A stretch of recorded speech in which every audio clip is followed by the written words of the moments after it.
Is for Justice podcast.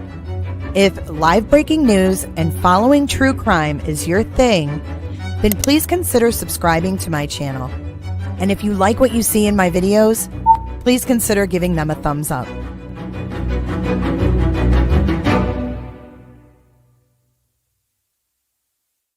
Are we live?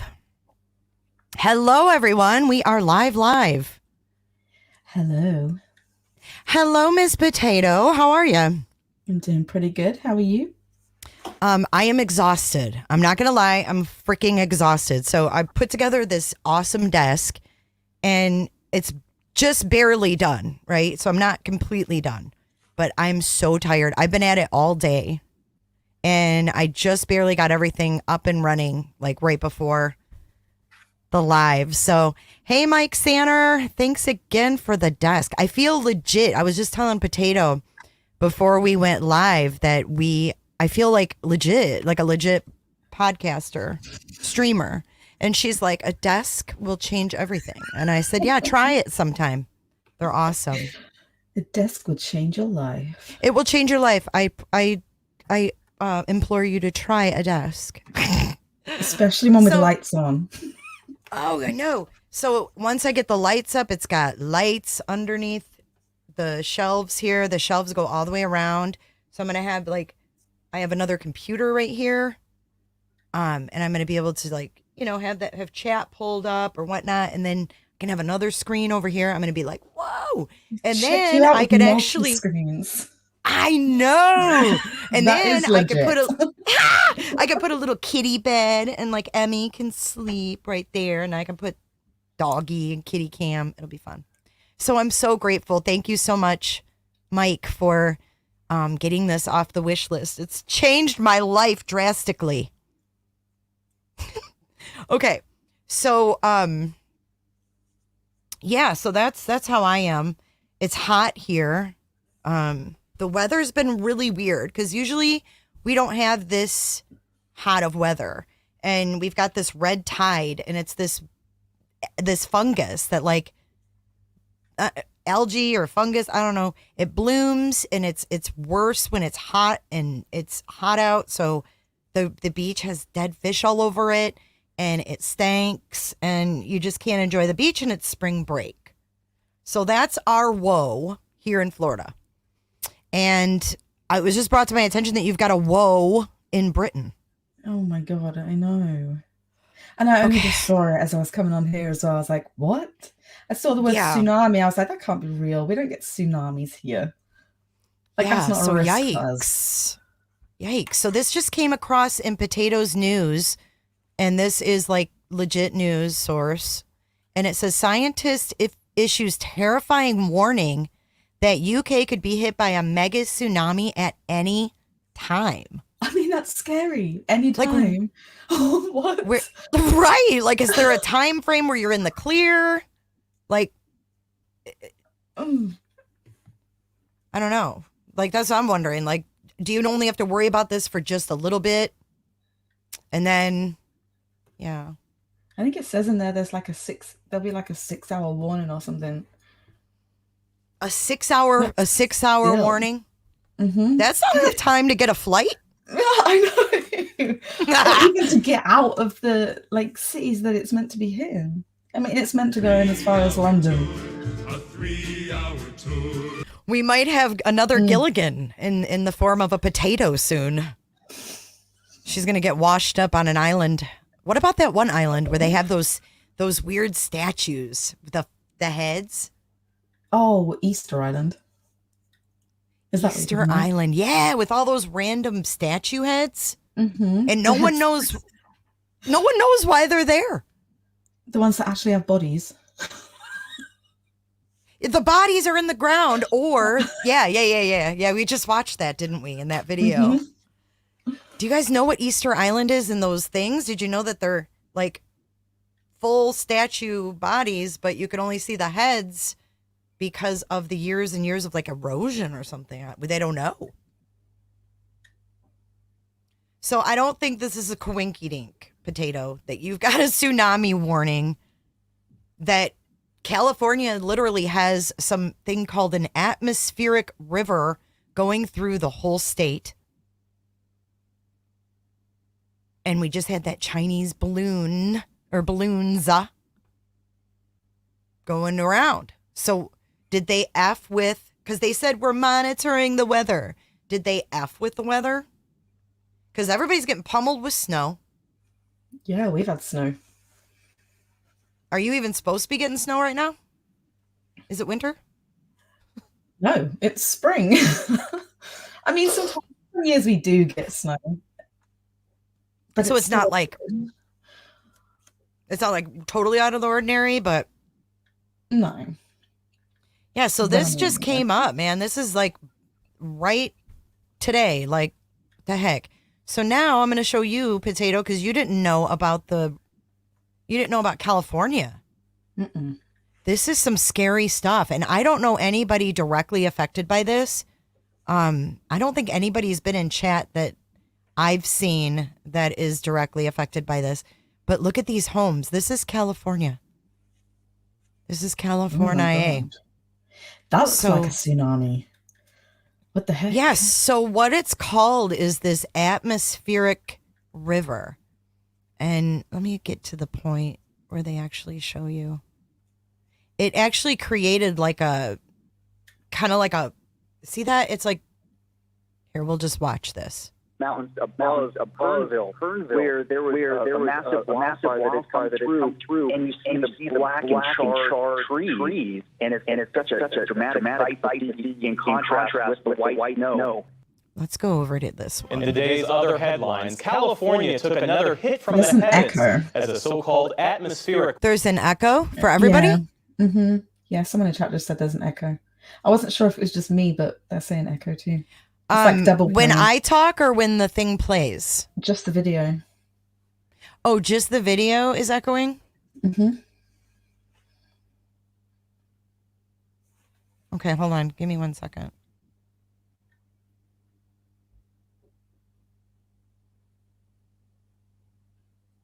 Okay, make sure your device is set to speaker. Not StreamYard, or your guests will hear echo. Okay, that must be why.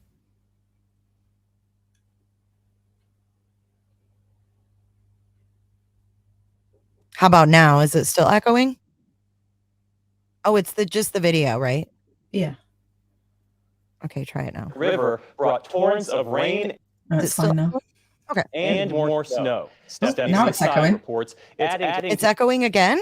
Yeah. It was fine, and then you spoke and it started echoing. Really? Uh-huh. Hmm. Weird.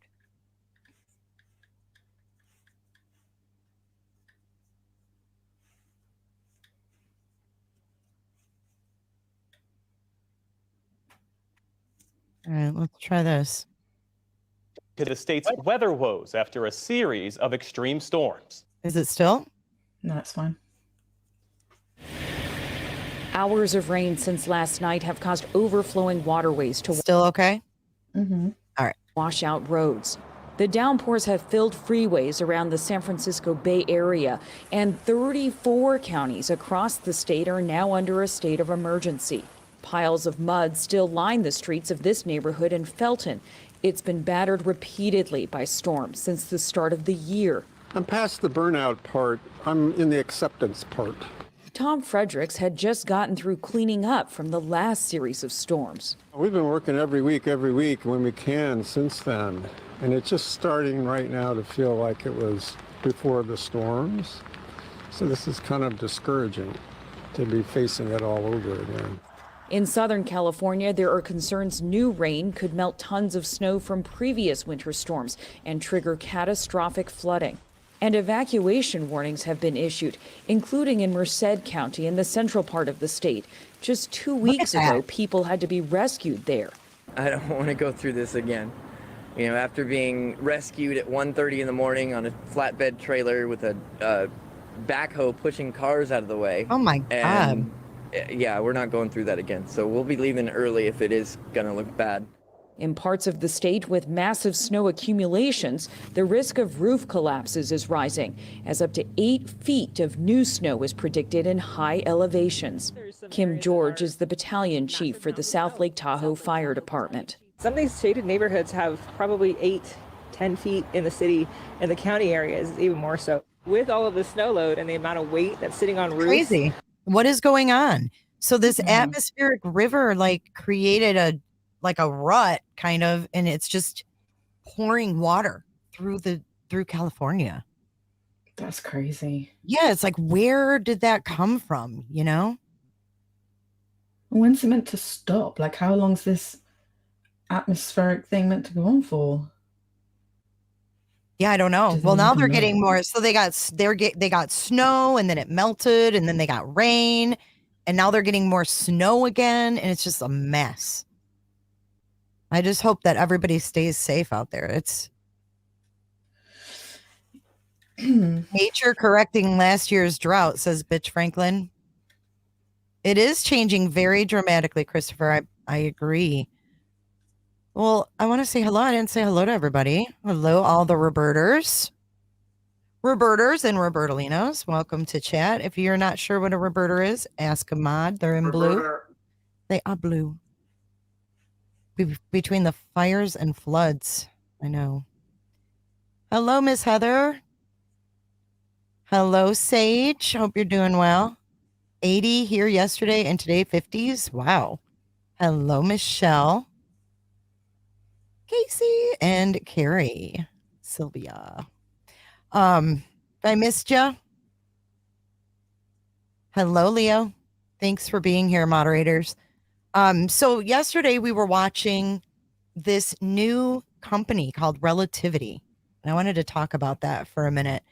It was pretty cool. It was kind of a, kind of a dud, but weird. This is a 3D printed rocket. The world first. And they've tried 2 launches this week and they scrubbed them. But I'm going to show you guys the last minute. We're going to relive that minute, Potato. I was so excited. And I don't know what you did. It got down to like 6 seconds. I just sat there like this. I was just like, I didn't really know what to say. I was like, okay, is it still going to do something? Maybe. But we'll see. Hey, Damien. All right, let's watch this. This is pretty exciting. They were really excited. Like, these girls could hardly contain themselves, the commentators. But this is at 1 minute till liftoff.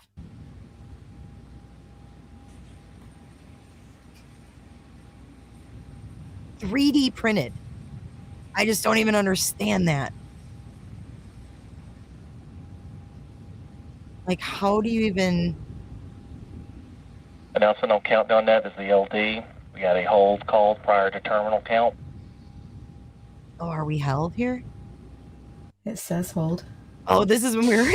Yeah, that was when you were admiring the palm trees. Okay, here we go. Here's the minute. Flight computer and countdown. T-minus 60, GC with the count.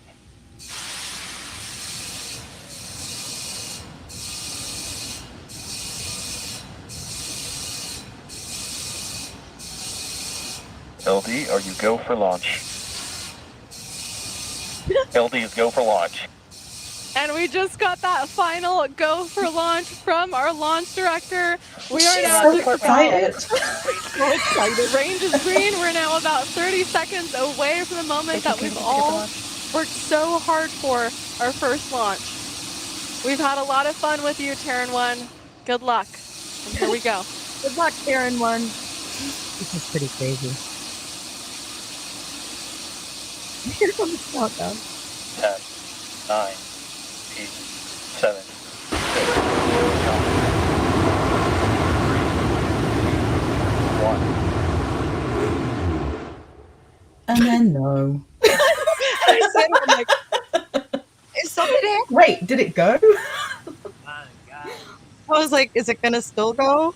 And then they held it. They're like, oh, we're holding it. So yeah, it never ended up taking off, but I'll keep watching though for when they're gonna as you can see, we had ignition of our engines, but the T-clock did hold at T0. We're going to stand by for updates. So, yeah, it went on for quite some time. But at least they're not like the Japanese. They just like, I watched a launch of theirs fail the other day, and they didn't even like talk about it afterwards, like talk through it, like, yeah, they're going to figure out, no commentary. It went down, and their mouths just went like they couldn't have frowned any lower. And then they just ended the stream. They were like, okay, we'll see you soon. And it was just gone. I was like, oh my God. So yeah, I mean, that's pretty amazing though. This is called Relativity Space, and they're fairly new. This is 110 foot tall, 7.5 foot wide. Terran 1 is the largest 3D printed object to attempt orbital flight. As a 2-stage expendable rocket, Terran 1 has 9 3D printed Aeon engines on its first stage and 1 Aeon vac on its second. It uses liquid oxygen and liquid natural gas instead of like the rocket fuel or whatever. Isn't that neat? Pretty cool. It's pretty nice. It actually launches at some point. It'd be pretty cool. Yes. These people are like competing with Elon, I guess. No. I don't know. It's pretty damn cool though, isn't it? So I'll keep looking to see when that will relaunch. All right. Oh shoot. All right, let's go to, what are we doing next? Malaysia. What is it? So are you guys did you guys put a 1 in chat if you followed this Malaysian flight 370 when this happened? Or 2 if you didn't and it's kind of new to you. And a 3 if you've just straight up don't even know what the hell Malaysia flight 370 is. Let's see how many 3s we get. Ooh, lots of people did. They followed it? Yeah. God, I didn't. I did. You did. Mm-hmm. I didn't.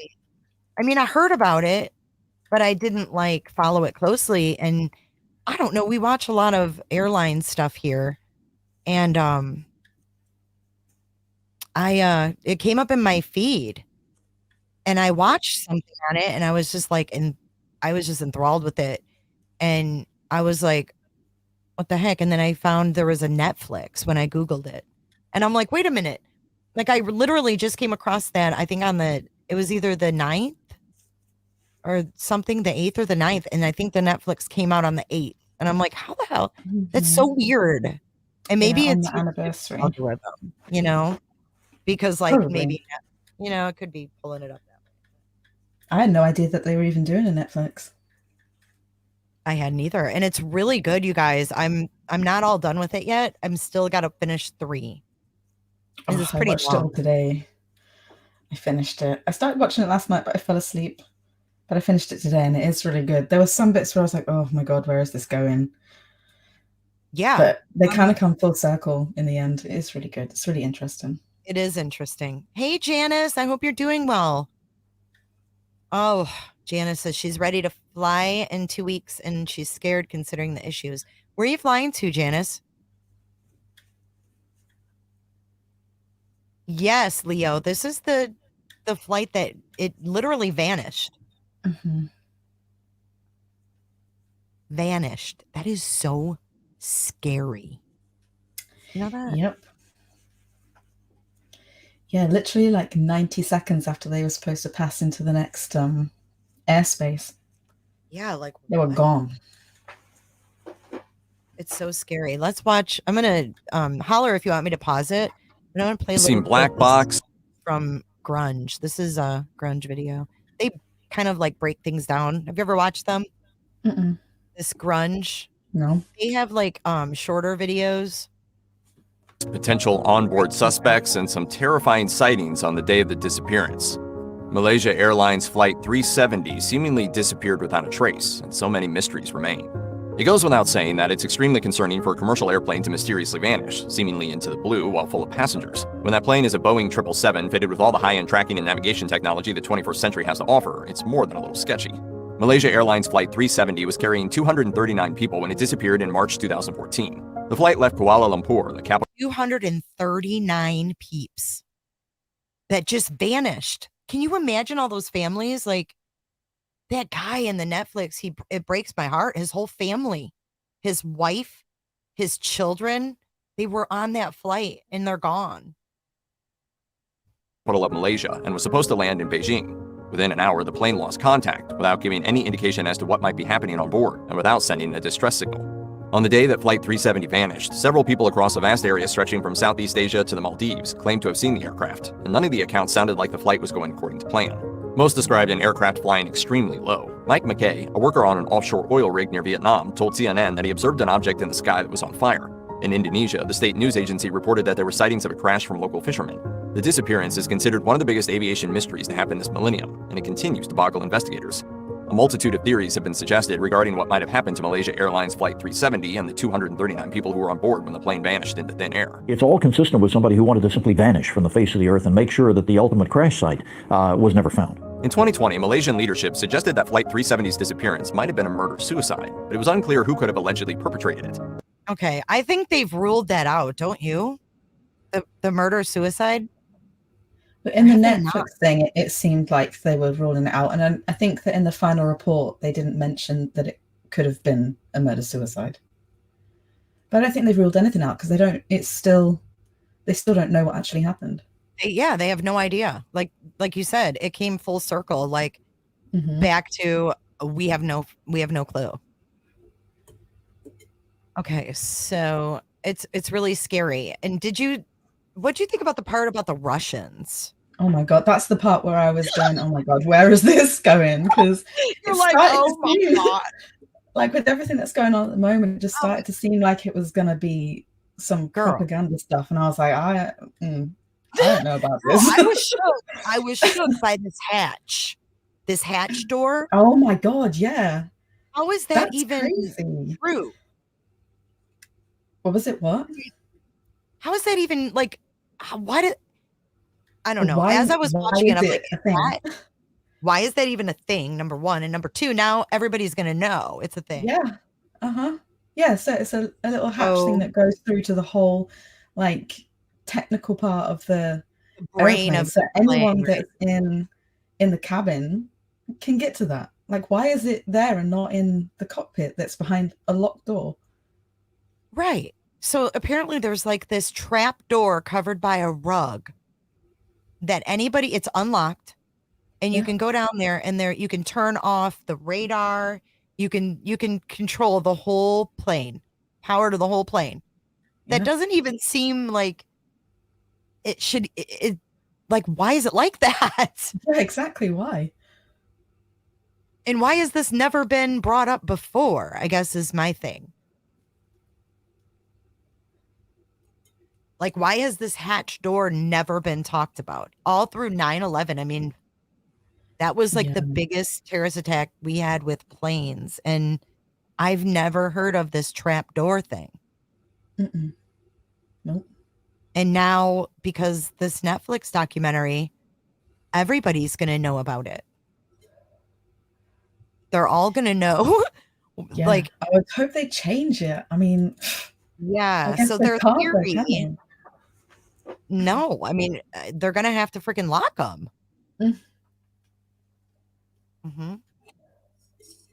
It's in the Netflix documentary, guys. There's a trap door. And I don't know if it's just on the Malaysia planes. Is it on every plane? That's what I was wondering. Well, it's a Boeing 777. So, I mean, that's a lot of planes. That's a shit ton of planes. Let me see if I can find something to show everybody. I know that. I wonder if it's all Boeings or if it's just that model. Yeah, I don't know. That's what I'm saying. Like, I've never even heard that before. That was like news to me. I'm wondering if there's a video.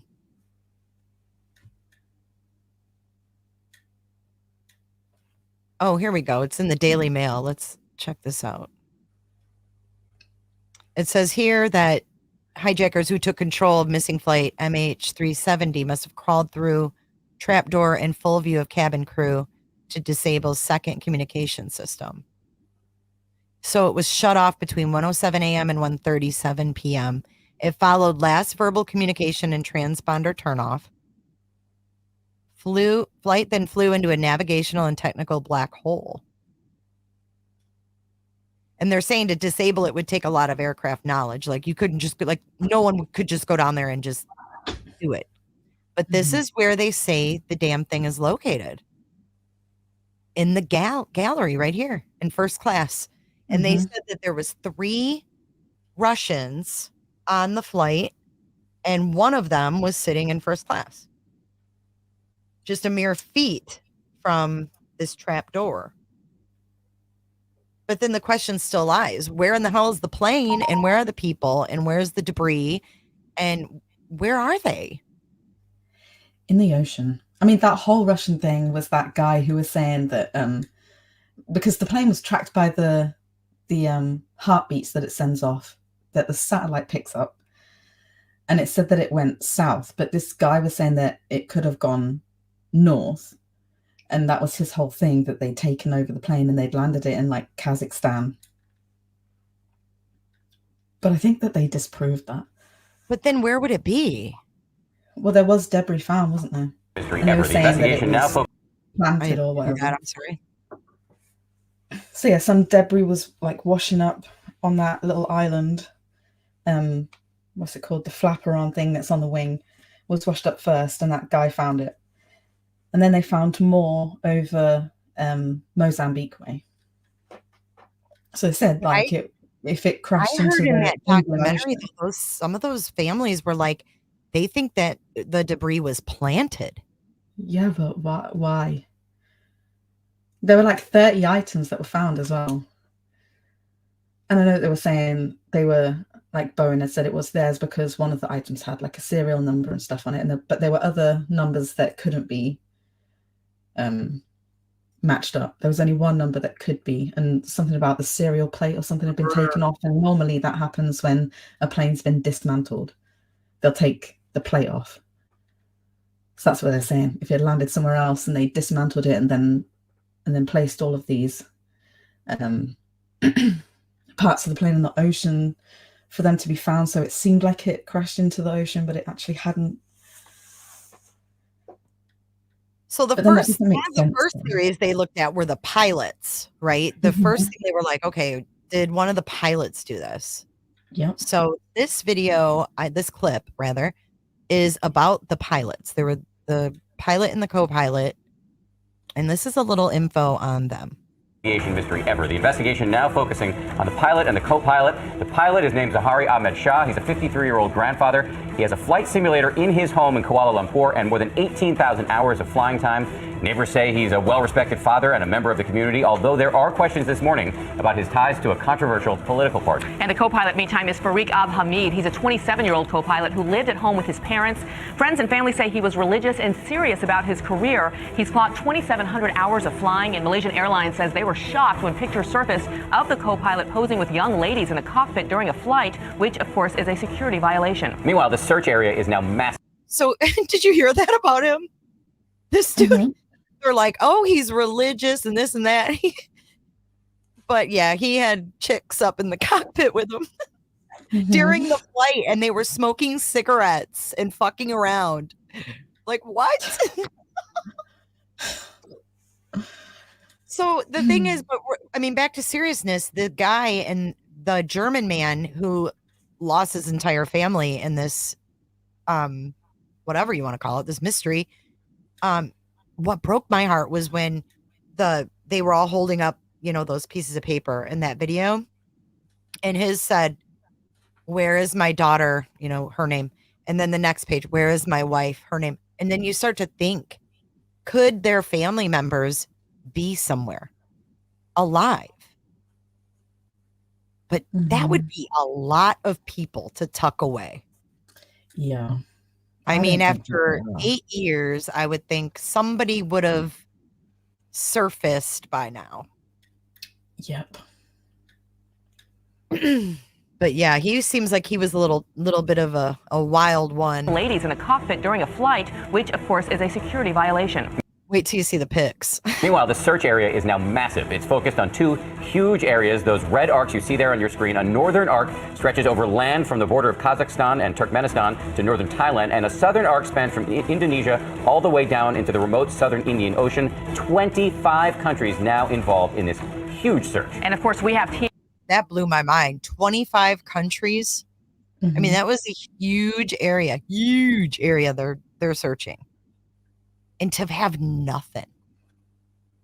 Coverage this morning, and we start with a closer look at the men behind the controls of Flight 370 and whether anything in their personal lives can provide clues into this great mystery. ABC's Bob Woodruff is in the Malaysian capital of Kuala Lumpur with more. Bob. Good morning, Bianna. There's some new news this morning. We've now learned that the pilots did not make any special requests for more fuel or to fly together on this particular flight. So the investigators are really looking at all those that are on board, especially those with aviation experience. This morning, investigators are digging deeper into information about the crew members, engineers, ground crew, passengers, and the two pilots. Investigators in unmarked cars spent the last 2 days going in and out of the gated neighborhood for the 53-year-old pilot, Captain Zahari Ahmed Shah, for security guards keeping reporters from getting in. Okay, so you're not allowed anybody in, any media in? Yes, boss. No way? They're concentrating on Zahari's flight simulator inside his house, studying two laptops found in... But why is it such a big deal that he had a flight simulator? He's a pilot. Well, they were saying that it's pretty normal for pilots to have that kind of thing because it's what they're interested in. They love flying and stuff, and they have these flight simulators in their home. My son has a flight simulator. He loves it. And he wanted to be a pilot, but I mean, I don't think that that's all that weird. But what would they find? Like maybe him practicing doing something. Yeah, well, that's what they did find. They found that he had done a similar route going into the Indian Ocean. It wasn't exactly the same, but it was near enough, in my opinion, for it to be weird.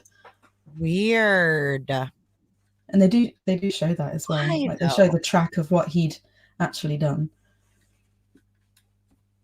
Inside, a friend of his. He's a grandpa. So weird. Peter Chong told me today the captain is considered a tech geek who invited other friends to play with it. To be able to buy things off the counter and set up his own flight simulator. Yeah, and something he's proud of. In addition to technology, Chong says Zahari loves cooking, community activities to help children in need, even building this soccer goal for kids, but also politics. Peter is the private secretary of the opposition party, and Zahari is a member. Despite this T-shirt, democracy is dead. He says the... See, here we go with the politics. Pilot is far from extreme. He holds no position in the party. So I would consider him a silent member. Last night, police have also searched the home of the co-pilot, Farik Abdul Hamid, looking for clues. But hours before the police arrived, we watched his two brothers leave with a box of noodles and drinks. As for What? A box of noodles and drinks? What is that all about? Why does that matter? Made it sound like they were like hiding stuff, and then it's a box of noodles and noodles. So I would consider him a silent member. Last night, police have also searched the home of the co-pilot, Farik Abdul Hamid, looking for clues. But hours before the police arrived, we watched his two brothers leave with a box of noodles and drinks. As for personality, according to Channel 9, Australia's A Current Affair, he invited these women into the cockpit back in 2011.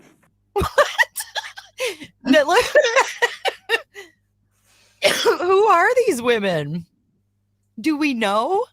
The one on the left looks like the girl from Saved by the Bell. Oh, she does. Doesn't she with a wig? Kelly. Yeah, Tiffany Amber Thesis. And Friends. Like, what the Allegedly taking pictures and smoking cigarettes with the women during the flight. His friend who grew up in his hometown is a rising singer and insists Farik must be completely innocent. Farik is a very nice guy, and he is still young, so I don't think he's involved. The families are closely watching every piece of information. The brother of American passenger Philip Wood says they are just waiting too long. We've gone from shock and disbelief to sadness to a little bit of anger, frankly, and I think there's a little bit of a drive to get some answers. We're trying really hard to understand what's going on. There's more information this morning as well. She had the captain's hat on, Leo said. Yeah. Lauren, don't be jealous that I've been chatting online with babes all day. And she's like, he's too young. He's not involved. I'm a singer. Listen to me. Right, Carrie? As a rising singer, she should know. But yeah, they're like, oh, investigators went to his house looking for clues. And before they could get there, his brother's left with a box of noodles and drinks. What? Those damn kids, jeepers. Oh my God, you can't make it up. Jeepers. About that flight simulator, they did remove those 2 laptops, but they also took out the simulator itself to take it apart and just reassemble it again to see what they could find. Fiona? Searching for any clues. Bob, our thanks to you. And taking. That's the German guy. So this is a little clip from Netflix. He's French. Oh, he's French. I thought he was German. No, My he's bad. French. Okay, that's the French gentleman from the Netflix show. Deborah says those noodles are sus. Looking beyond, the girls had a cockpit simulator.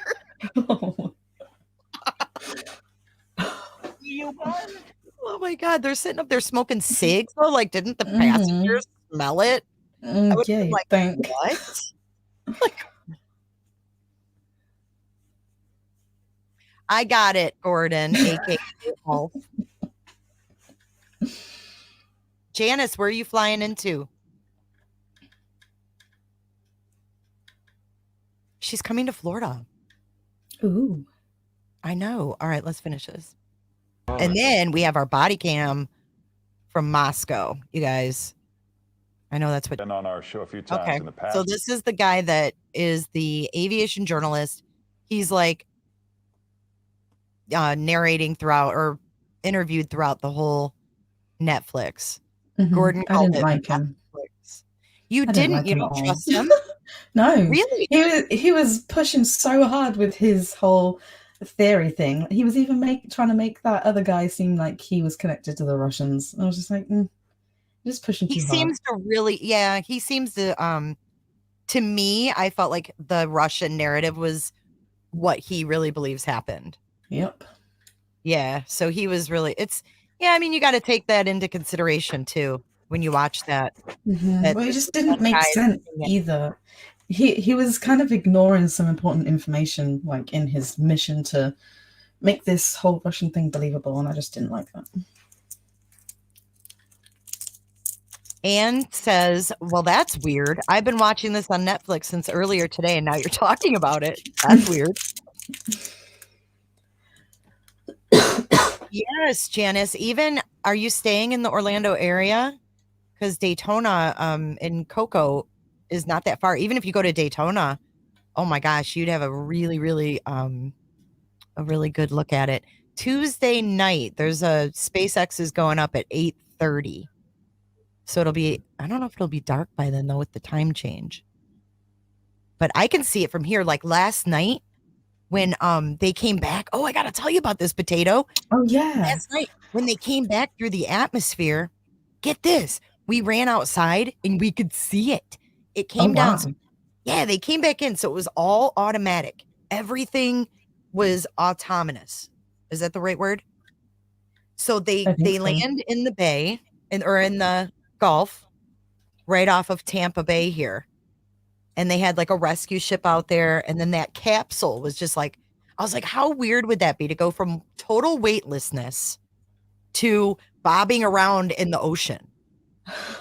You know, it's insane. But yeah, we saw it. It was like a streak of light.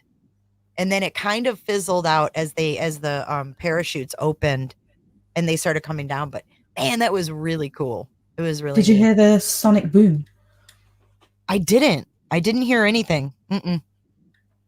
Which I'm surprised I didn't. It was pretty neat. That is cool. But it was kind of like crazy. Like they lose contact for like 8 or 9 minutes when they come through the atmosphere. And it's just like so hot.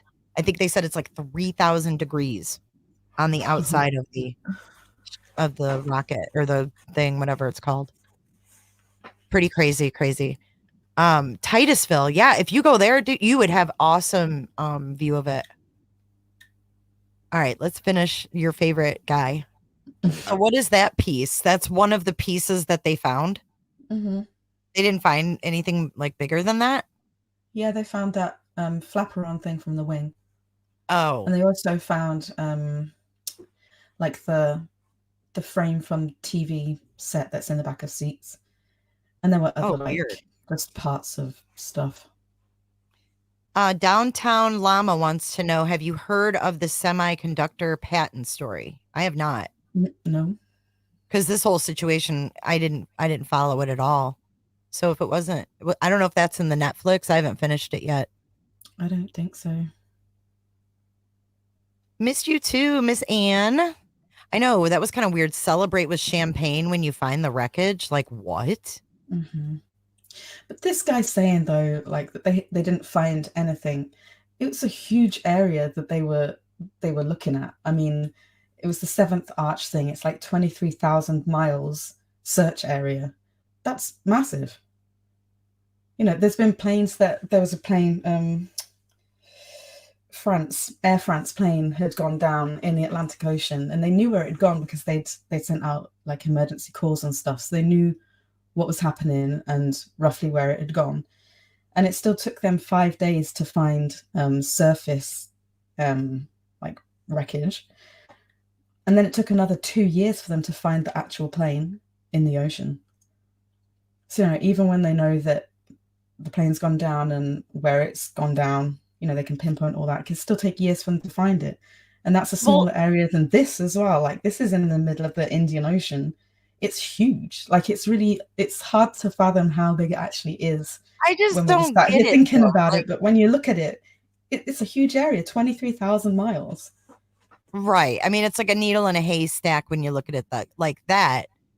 But also, Mhm. like, with all of the satellites up above, it just seems weird to me that there was nothing else, because they were, you know, leaving one airspace and going into another. They had just Mhm. left Malaysian airspace, and they Yeah. weren't that far from like land, right? Mm-hmm. Well, it was in the China Sea. But because it didn't keep on going on its track, it turned. And it was still tracked afterwards by military radar. It was on theirs. Mm-hmm. So they knew like the rough area that it went. And then after that, after it, you know, they'd lost it in the military radar, it was still like the satellites were still picking it up. So they knew that it had flown for But I mean, several they hours didn't even afterwards. find like a headrest or like a cushion, you know, the things that are supposed to float. Mm-hmm. Or are we thinking that maybe it burned up? Who knows? I mean, they don't know. I guess it depends on the kind of speed that it also hit the ocean. Yeah, true. That's what they were saying. It's craziness. Oh shit. You must be telepathic. Jennifer S says, wouldn't it make more sense to think if somebody wanted to end their life, wouldn't they just crash immediately instead of flying to some obscure place and crash in the ocean? What do you think of that? Like, why would he have a specific place? Yeah.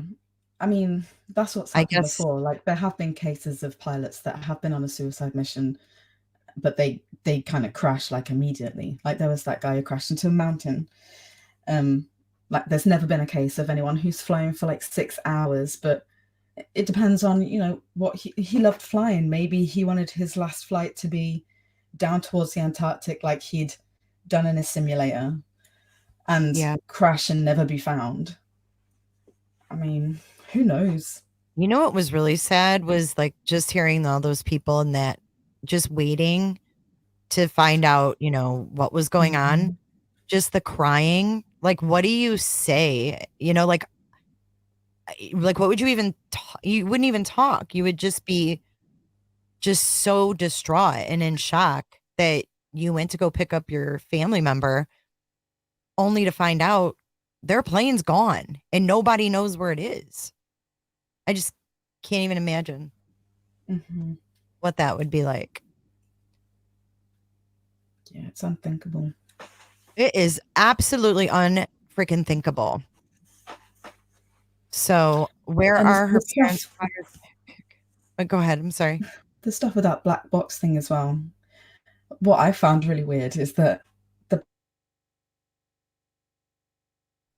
range thing is only a mile, and it's only got a battery life 30 days. So by the time they'd like figured out where it'd gone and stuff, there were only like 3 days left of battery time on it. You So it think wouldn't have something like mattered. that would have, but yeah, they're not going to find Yeah. it, are they? If it's only got a range of a mile, that's nothing when you've got 23,000 miles worth of seabed to be searching. Exactly. You'd think something like that would have a much bigger range. Sylvia says it's going to be strange, but he'll have the champagne ready. Merry Christmas, you filthy animal. All right. So let's get to the Moscow story. This is pretty, I don't know, scary, weird, alarming, weird, everything, all of the above. Yeah. So I guess I'll give a little background into this. So this is actually in the Moscow Police Department because this photographer came in. He walked in with his phone and the emails he received. So he has a website, and this person was emailing via the website form, and he was getting those in his email, but you have to put an email in the website form. And he did some reverse looking too. So just a very, very strange thing. This is December the 26th at 9:26 in the morning. And this is Welch's body cam, like the juice. Like the juice. Oh, Welch's juice. Yeah, he said that when he shook his hand at the end. He's like the juice. All right, so let's start this, and we are walking with Officer Welch. And again, there's no sound for the first minute. But we're getting a little tour of the Moscow PD. Not sure who that feller is, but fellow officer. Feller officer. Shall we play a game? Oh my God, that creeps me out every single time I play it. I don't like it. You don't? The first time I heard it, I didn't realize that it was a soundbite. So I was like, oh my God, what is going on with my computer? How are you? Hey, how's it going? Hey, I'm Derek. Nice to meet you, Derek. I'm with Fox News. I have not met you. I'm sorry. I've met a lot of you guys. Yeah. I've got a major problem going on, I think. Yeah, tell me what's going on. I've been here since the crime commitment was started, and I've been covering Fox Digital, so I've been taking lots of photos. My names are on the photos, and so it started yesterday. I got a message from Batman. From Batman? I don't know who it is. It went through my photography website, and it says, a God-sized hole in your heart. Okay. Then we go to here, and then it comes from behind you. You can read it.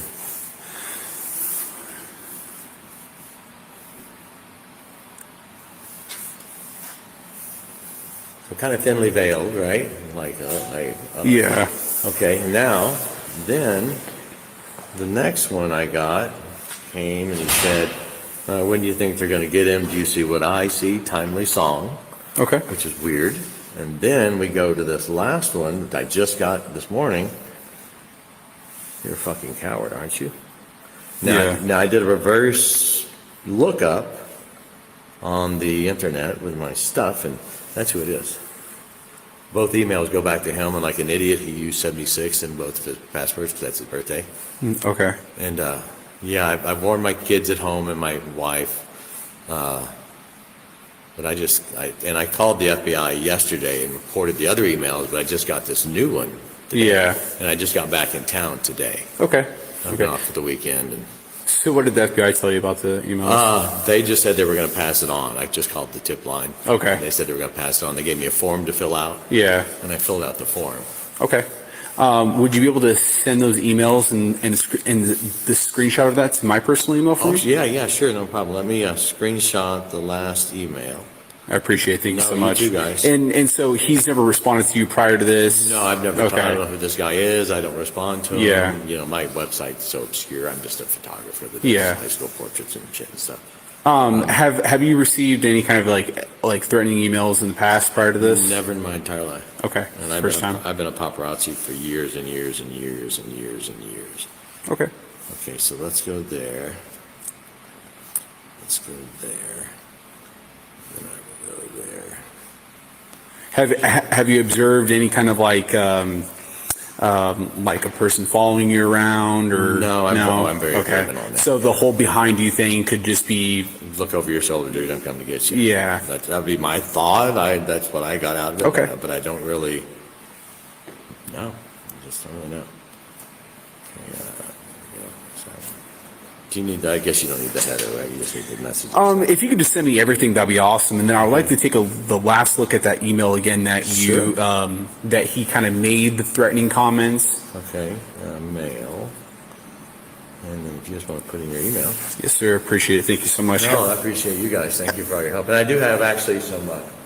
There's a cherry factory in my town. And who's a really nice, tall, plainclothes officer, blue truck with just a mustache. Kind of reminds me of the walrus, the golfer, just the face. Really nice, blue truck. I'm not sure who that would be. I feel so bad. I don't know his name. But anyway, I brought you guys some chocolates from the cherry factory. I know you guys have been working hard. It's the holidays, so. It's been a I'm trying to send it. Maybe you just have to put a subject in there. So yeah, what's the subject? I'll just put Derek. Sure. Emails. Let's send. Just send it medium size. And then let me take a quick look at that last email with like the weird kind of like threat. Sure.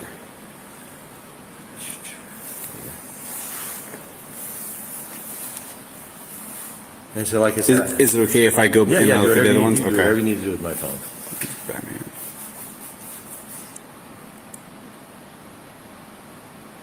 You see what I see. It came on Christmas morning at 5 a.m., which is 8 o'clock his time in Syracuse. Is that Freddy Krueger? I don't know. I don't know any Freddys. I don't know a single Fred in my life. Freddie Dodge from Gold Rush, but that's about all of them I know. So what I can do right now is I'm going to make a report about this, that you came and you showed us those emails. He's not necessarily threatening you directly, but he's making those broad statements, right? So without I know who you are, I'm tracking you, I'm going to come hurt you and come kill your family. There's not a whole lot that I can do. Should I shut down my website and everything? And you could actually just, or do I let it run and just have him keep sending stuff to me just to? Can you block him? No. No, it's GoDaddy. It's just my website. Oh, gotcha. And it doesn't give him my direct email or anything, but if you Google my name, my email is out there. Yeah. Is there any way that you can contact the GoDaddy customer service and say, hey, there's this email that's emailing me? Is there any way that they could block him from contacting that webpage? Well, he's used 2 different emails, so he'll just. Gotcha. He'll just do it again. I just think he'll do it again. Yeah. Okay. So I can cut off the whole website. I can just kill it. I can kill all my social media. I can kill all that. That's not a problem. I mean, if he tries to contact you on social media, I would just continue blocking him over and over again. And just without those necessary, those threats being made to you or your family, there's not a whole lot that I can do. Yeah, I just want to let you guys know. No, if this absolutely. escalates into something further, at least I came in and you're aware. I'm very aware when I drive around. I mean, I watch things all day long. So anything out there unusual, I would see cars that follow me. Because I've been followed a lot. It's your job. As a paparazzi in Hawaii, I've been followed a lot. Yeah. As a paparazzi, so. Just make sure you have your phone with you, so if you need to call for help. Yeah, I always have my phone on me too as well. And can I give you guys these chocolates for all the guys? Sure. Absolutely. I appreciate you. Thank you very much. No, my pleasure, guys. Sorry about that, Sarge. I said sorry about that. I just left the door slam on me.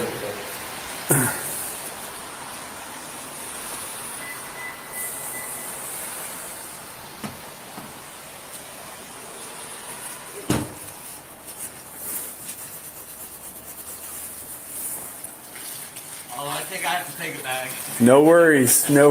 Thank you very much. Cherry beans, that's a good one. Absolutely. Yeah, hey, you guys enjoy.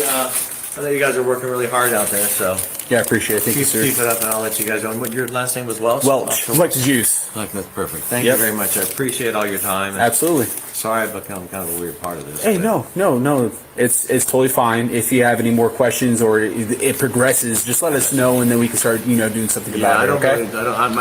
I'll kill all my social media just to be sure for now. Okay. And then I may just leave the website running in case he just contacts me again, right? Yeah. I mean, that's always a choice that you can make. Do you think it's a good idea? Or do you think I should kill it? Would that just piss him off more? I think any sort of interaction, you're not going to do anything good. You can give it a chance to see if it dies out. I mean, this whole situation has brought all sorts out of the woodwork, and I know. we spend more time dealing with this kind of stuff than Crazy shit. anybody Okay. should have to. But I know. it's kind of your choice. It doesn't sound like a direct threat. Okay. I mean, there's, he's not like you saying that. He's not saying that he's at your house or he knows your address or he's not showing up or doing anything. It's just some guy with an email that feels empowered because of the anonymity. This is my first time, so.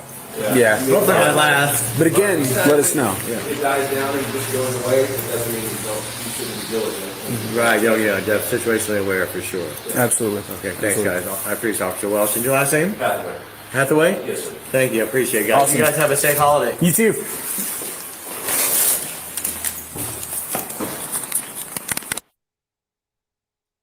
All right. So, first of all, the ones that are confused, I want to know exactly what you're confused by. It was very self-explanatory. So, what are you? Let's clear up the confusion first. Jennifer S. thinks it's somebody goofing off. Now, my point with that is this was on 12/26. And Brian wasn't arrested yet. Was he? No. No. So if I was getting messages like this and I was the photographer that was taking close-ups of the murder scene, of the crime scene, right? He's the one that took all the Fox digital close-ups of them collecting evidence, all of those. The stools, all those were his photos. So on Christmas morning, if you listened closely, he received an email on Christmas morning at 8 a.m. Eastern time. Christmas morning. And you had a really, really good point when I said, God, who would do that on Christmas morning? And what did you say? Do you remember? Yeah, someone who's not thinking about celebrating Christmas, but who's preoccupied with something else. Yes. And I was like, holy, you're so right. I mean, Christmas morning, most people are with their families or at least their spouse or their kids or something. Mm-hmm. Like And this person's dude, thinking about sending threatening emails to someone who's been taking pictures of the King Roadhouse. Yeah. Kind of suspicious. Right. It's very, very weird. And I would be alarmed if I was him. I mean, this dude's saying, behind you. And that's fine if his name comes up as New York, but you don't know who people are really. You know what I mean? Mm-hmm. Well, That's even what putting your name as behind you, that's done for a reason. Yeah. Okay. So I requested this and someone said, why did they release this? I requested this from a police report that I saw in their blotter. And they sent me the body cam and the report. So the report was put under threatening. Yep. Nomad, I agree. And then this is just, God, that's really little, isn't it? Mm-hmm. Is that little for you guys? I'll read it. It is for me. Okay, let me just read it. Derek Shook called and reported that he had been receiving threatening emails. I met Shook in the MPD lobby where he identified himself as a Fox News photographer. Shook said for the last few days he had been receiving threatening emails from a Batman on his personal website. And it's a little more than that. I advised Shook to contact GoDaddy customer service and request an email block on the sender. Now, that was another thing that was curious to me. I would think, because he was like, do you want me to like, let them keep contacting me? And they were like, no, block him. I would have been a little taken back by that too. Because he spoke with the FBI the day before. So it says he provided screenshots of the emails, and he stated he looked the individual up and advised me the sender's name is Sarinaviz Saran Tumaluri from New York, New York. I explained I will make a report of this and advised he continues to block the individual on social media and his website. And then the freaking emails are scary. Like, so this is what he actually gave to the cops that he did this reverse. And this person would be 46 years old, it says. Mm-hmm. But look, there's one alias that's American. It says Gregory Krebs. And then this one says Tumulary Valparaiso. So could this just be like a troll made thing? I don't know. But this is the contact forms from his website. And it's Batman from downtown 76 at Yahoo. And then the message is a God-sized hole in your heart. Then we move on to the next one. The name is not Batman, it's behind you. Message, you're a fucking coward, aren't you? But I think that was the last one he received. They don't have them in order. This one is from Batman, SST1976 at Gmail. Is that same email address as the one before? No. Huh. There's two different ones, but he said that they both had 76 in them. So he was like, the guy, his birth year is 76, or it matches his age or whatever. Mm-hmm. So then this one is the SST 1976. And it says, when do you think they're going to get him? Do you see what I see? Timely song. That was on Christmas morning. Do you see what I see? And he's the one taking the photographs of the murder house. That is freaky. Yeah. I want to know what pictures he took around that time. Like, is he referring to pictures that he took? Do you see what I see? Like, is he trying to highlight something that's in those pictures? Yeah. Does that coincide with his photos that were released that day, maybe? I guess that would be something to look into, like what Fox was putting out in photographs on Christmas. If there was something. Do you see what I see? What the hell? Was that when they brought in the cleaning crew? I don't know. I really want to see now what was put out at that time. Wait a minute. Let's see when the date was. No, they didn't clean it before the arrest, though. No. It was after Brian was arrested, so it wasn't that. That was December the 29th. That was December the 29th. It says Idaho Murder House to be cleaned was announced on the 29th. And then on the 30th, it says on Radar Online, court orders cleanup of Moscow murder home to be halted the very next day.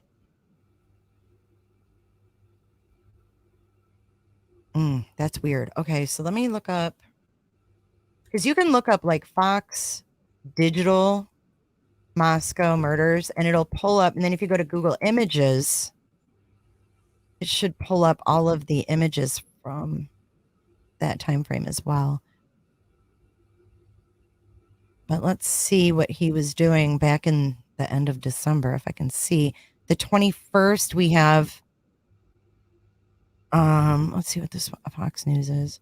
Moscow police chief says quadruple murder case is not going cold. It doesn't look like any new photos on that. We'll have to look into that a little closer. That's weird. Okay. And then another one from Behind You. And this one says, I don't know why, but I really don't like you. What do you think of ... cowards who kill ... others while they are defenseless? You lay it on thick, Freddie. You call that hunting? Time always catches you. The fuck does that mean? Oh, so creepy. What do you think about cowards who kill? Oh, I wasn't showing them on here. I'm sorry. Here's the names. And somebody in chat said, I've seen Gregory Krebs before. So I don't know. Really? Yeah, they Wow. said, I don't remember where I saw it. I don't know. The guy who got the emails is not connected to I don't think he knows them. He's the photographer for Fox Digital. And they just told him to block them.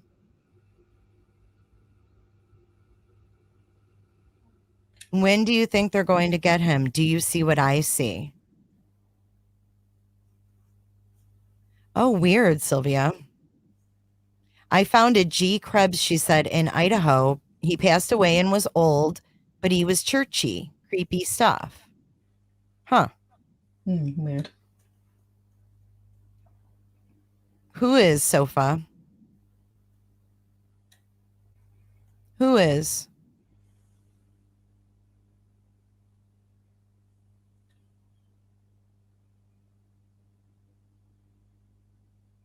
Can I show what? What are you talking about? I am showing it. I forgot I wasn't looking at the screen. So the mattresses were taken out January 6th. It wasn't that. I'm just trying to think if it was like something that was like, whoa. But weird, like Brian would have been back. Ooh, you know what came out? I mean, I don't know if this guy took any photos that had to do with this, though.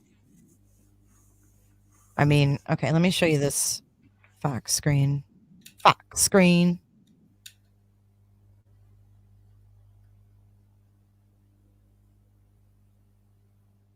Okay, so this is a picture he took. It has his name under it.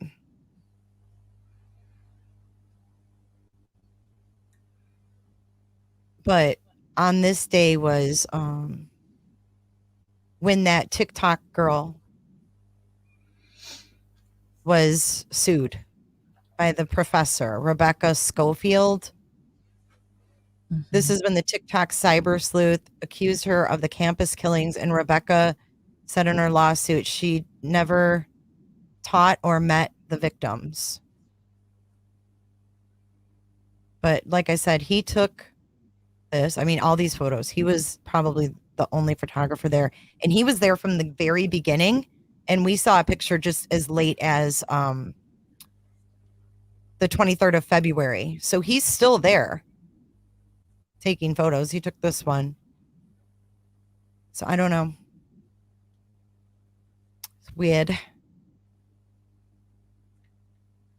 But I would have been scared. And, you know, for him to say, you know, I let my wife know or whatever, I don't blame him. I mean, this could be just because somebody uses an email and it comes back to like somebody in New York doesn't mean, you know, they're in New York. And that's, I guess, the scary thing is because they hadn't arrested anyone. But if you look at this dude, he lived in New York, Chicago, Milwaukee, plus 14 more. That's, you know, that's a lot of places. And obviously these are screenshots and I really don't care to look into this guy any further, but obviously it's, I don't know if it's someone screwing around or what, but it is unsettling. But we do know also that the people there in Moscow were not thrilled with the media. And especially by Christmas time, but weren't most of the students gone and like at home for Christmas? Yep. Yeah, so that's weird. That's weird. Yeah, well, most of them had gone by Thanksgiving, hadn't they? Yeah. Mm-hmm.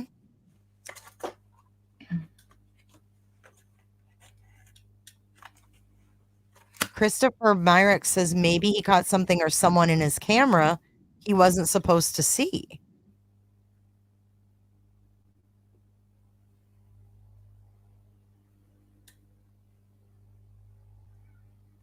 Idaho Corrupt says, while Brian Koberger was in Pennsylvania at that day on Christmas, then somebody in Moscow, Idaho, does not want media to take pictures. And how do they hack into his online or his phone? Hack into whose phone?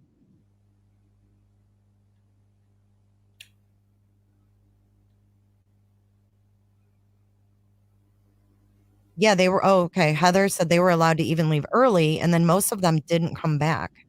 Mm-hmm. It was a big deal. Like everybody came back in January after the holiday. Yeah. Yeah, I don't know. I mean, I don't know if this has anything to do with a local, but I just thought it was creepy as hell. I mean, like Diane, I agree. Brian is proficient with technology. So who knows? I'm just going to be honest, man. I don't really like how they kind of put him off. That kind of disturbed me because it doesn't seem like it was taken like really serious.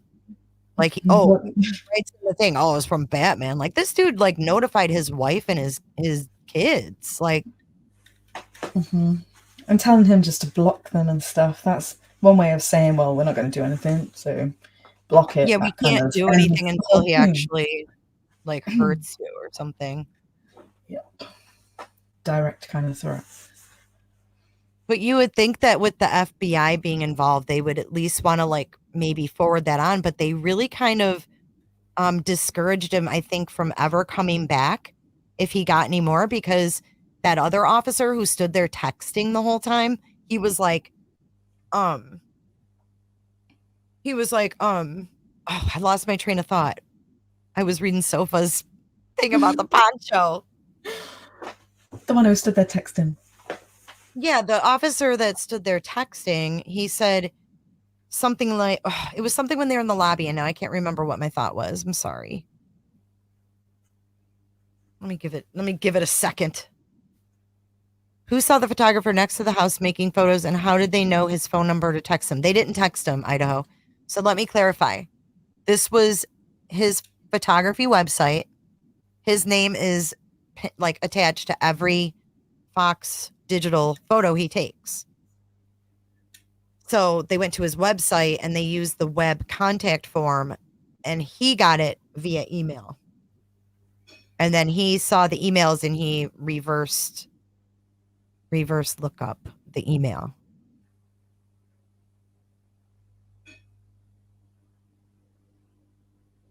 And he did take his site down, didn't he? Yeah, his site's still down. But he said it was like obscure and it was like just like high school shots and stuff like that. And he probably figured it's probably better off. But I would be very unsettled, and he's there by himself.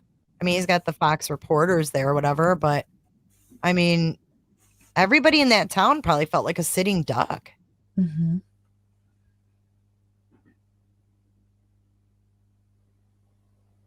And did the email stop? Janice said, I don't know.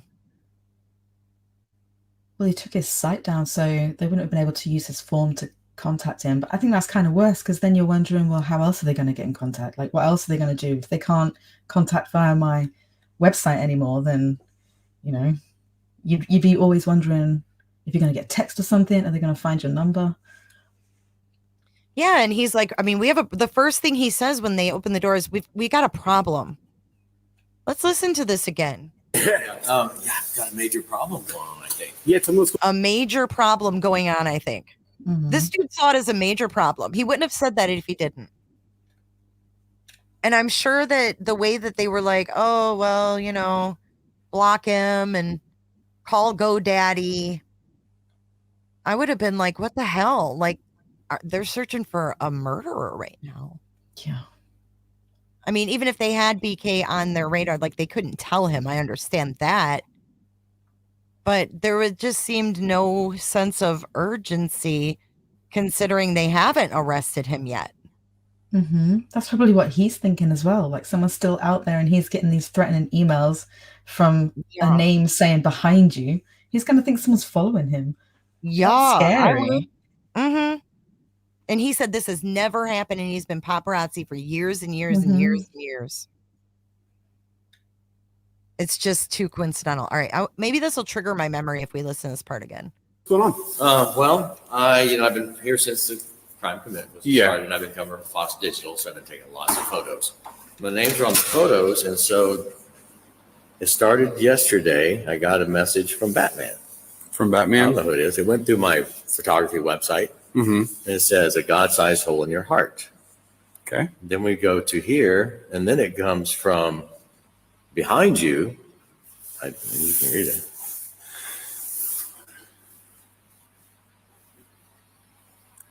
And that's the one where it says, I don't know why I really don't like you.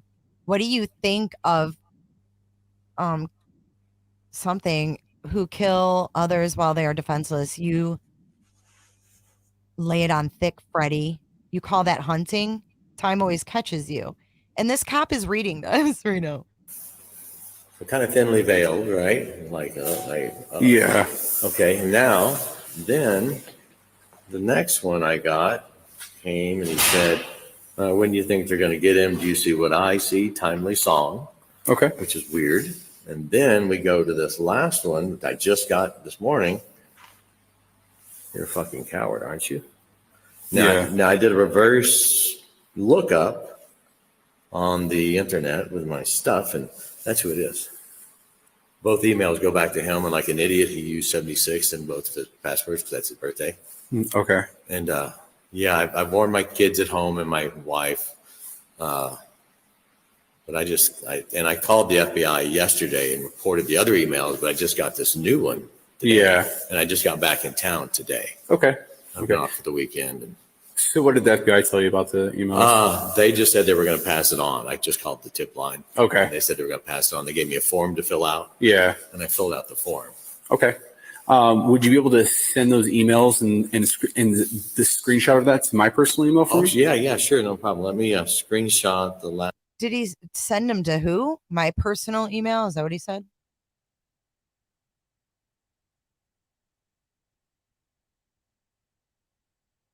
No, I'm very okay. open on that. So the whole behind you thing could just be look over your shoulder, dude. I'm coming to get you. Yeah. That'd be. I mean, that's what I would have thought too.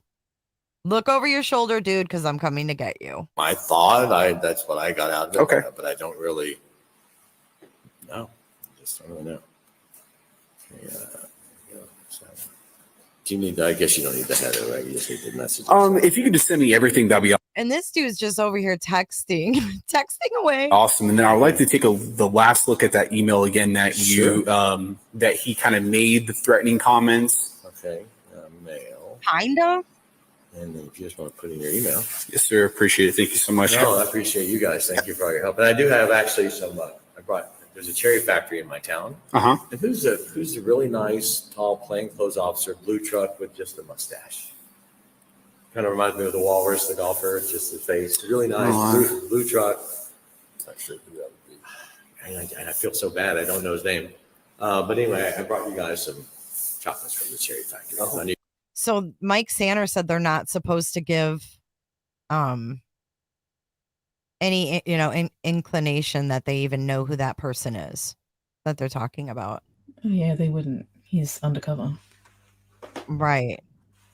So maybe he doesn't realize that. I don't know. I just feel like they just couldn't be bothered with it. You or your family. Sure. There's not a whole lot that I can do. Yeah, I just want to let you guys know. No, absolutely. If this escalates into something further, at least I came in and you're aware. I'm very aware when I drive around. I mean, I watch things all day long. So anything out there unusual, I would see cars that follow me because I've been followed a lot. It's your job. As a paparazzi in Hawaii, I've been followed a lot. Yeah. Paparazzi, so. Just make sure you have your phone with you so if you need to call for help. Yeah, I always have my phone on me too as well. And can I give you guys these chocolates for all the guys? Sure. Yeah. Absolutely. I appreciate you. Thank you very much. No, my pleasure, guys. The chocolates. That's so nice of him bringing them chocolates. It was really nice of him. I don't know. It just doesn't seem like these officers just have much personality, I guess. They're just kind of. You guys are working really hard out there, so. Yeah, I appreciate it. Thank you, sir. Keep it up, and I'll let you guys know. What your last name was Welch? Welch, like the juice. Okay, that's perfect. Thank you very much. I appreciate all your time. Absolutely. Sorry I've become kind of a weird part of this. Hey, no. It's totally fine. If you have any more questions or it progresses, just let us know, and then we can start, doing something about it. Okay.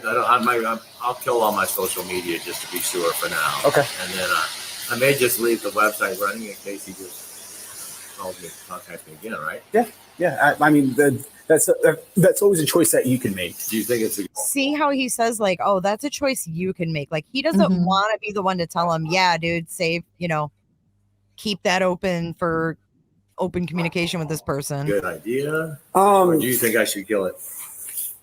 Would that just piss him off more?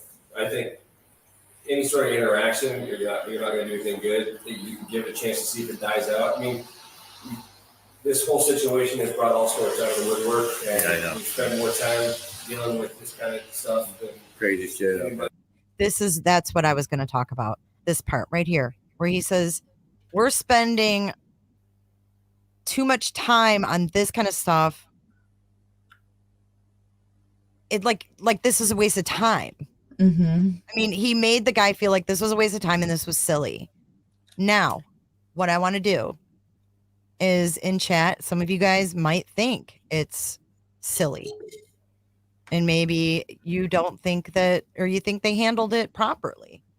But I want to know, and I'm going to put a poll up. And I want to see what you guys think. I'm curious.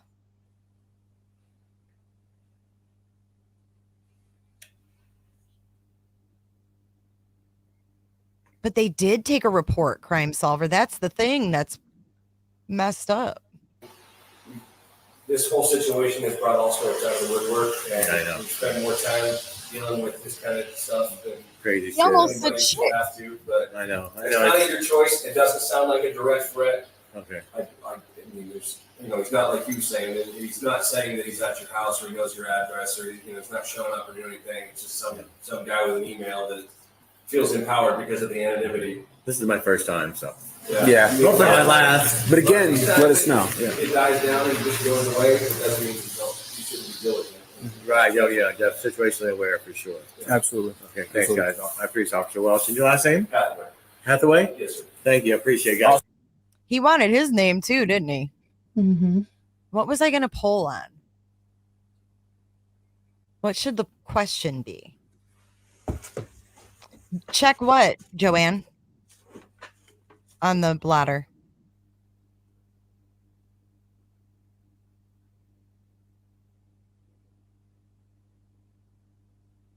I can't remember what, I mean, I don't know how to word it. That's what I'm having a problem with. I just bothered by this ending here. This other officer didn't say 2 words during the whole interaction. And then he makes him feel silly. I guess my poll will be, do you think that he would feel comfortable coming back there? Or would you feel comfortable reporting more emails if this was you?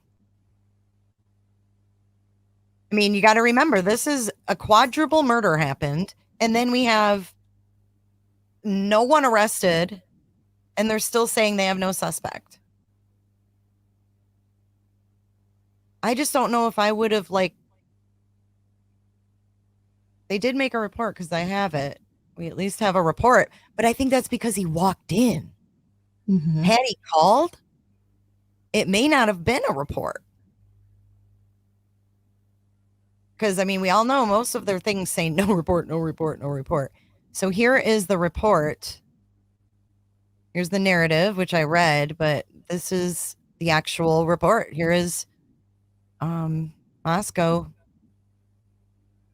putting in the work.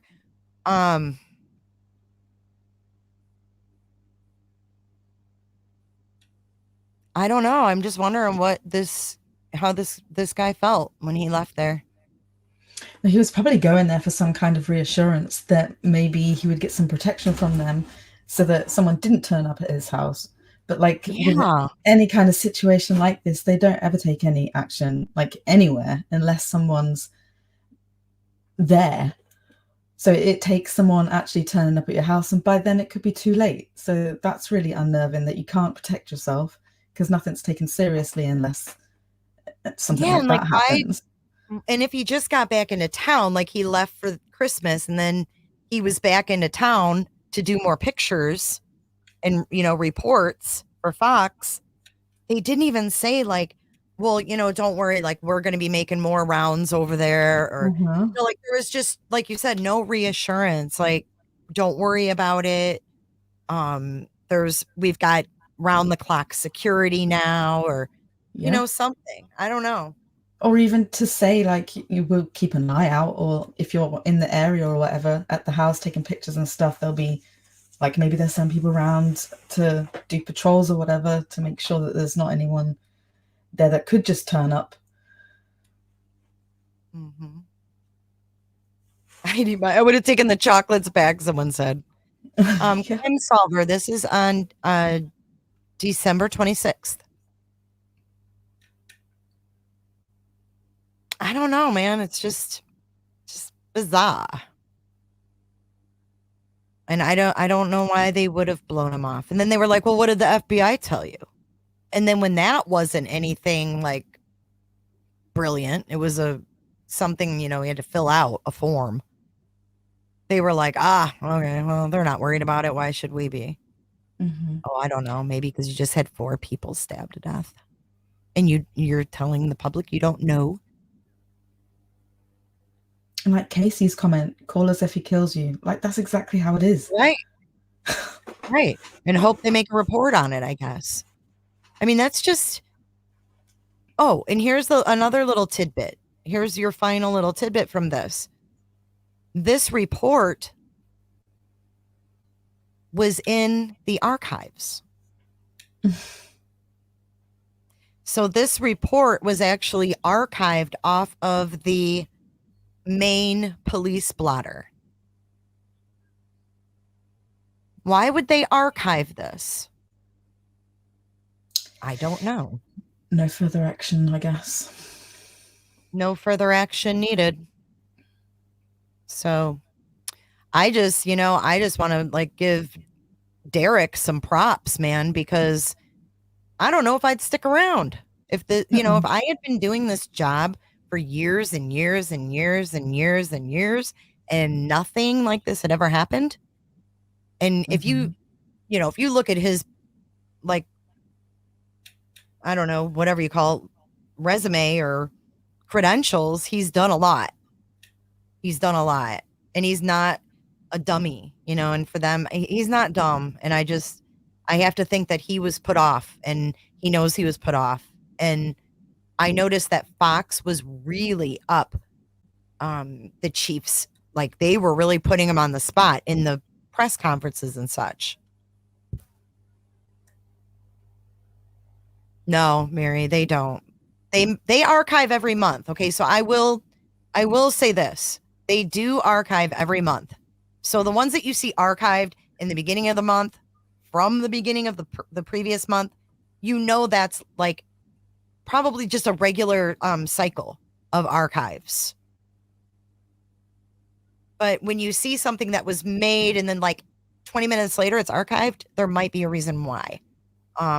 Or something that was up prior to the murders and then it was archived on the day of the murders, or right around the murders. That's sus too. When you've got things that were up, there's really no rhyme or reason, it doesn't look like, to what they do. I mean, with anything. So let me do a quick search. What do you think? What's your thoughts? Your quiet potatoes. Well, if I was him, I would have left the area. I wouldn't be sticking around thinking that they're not going to do anything to help me.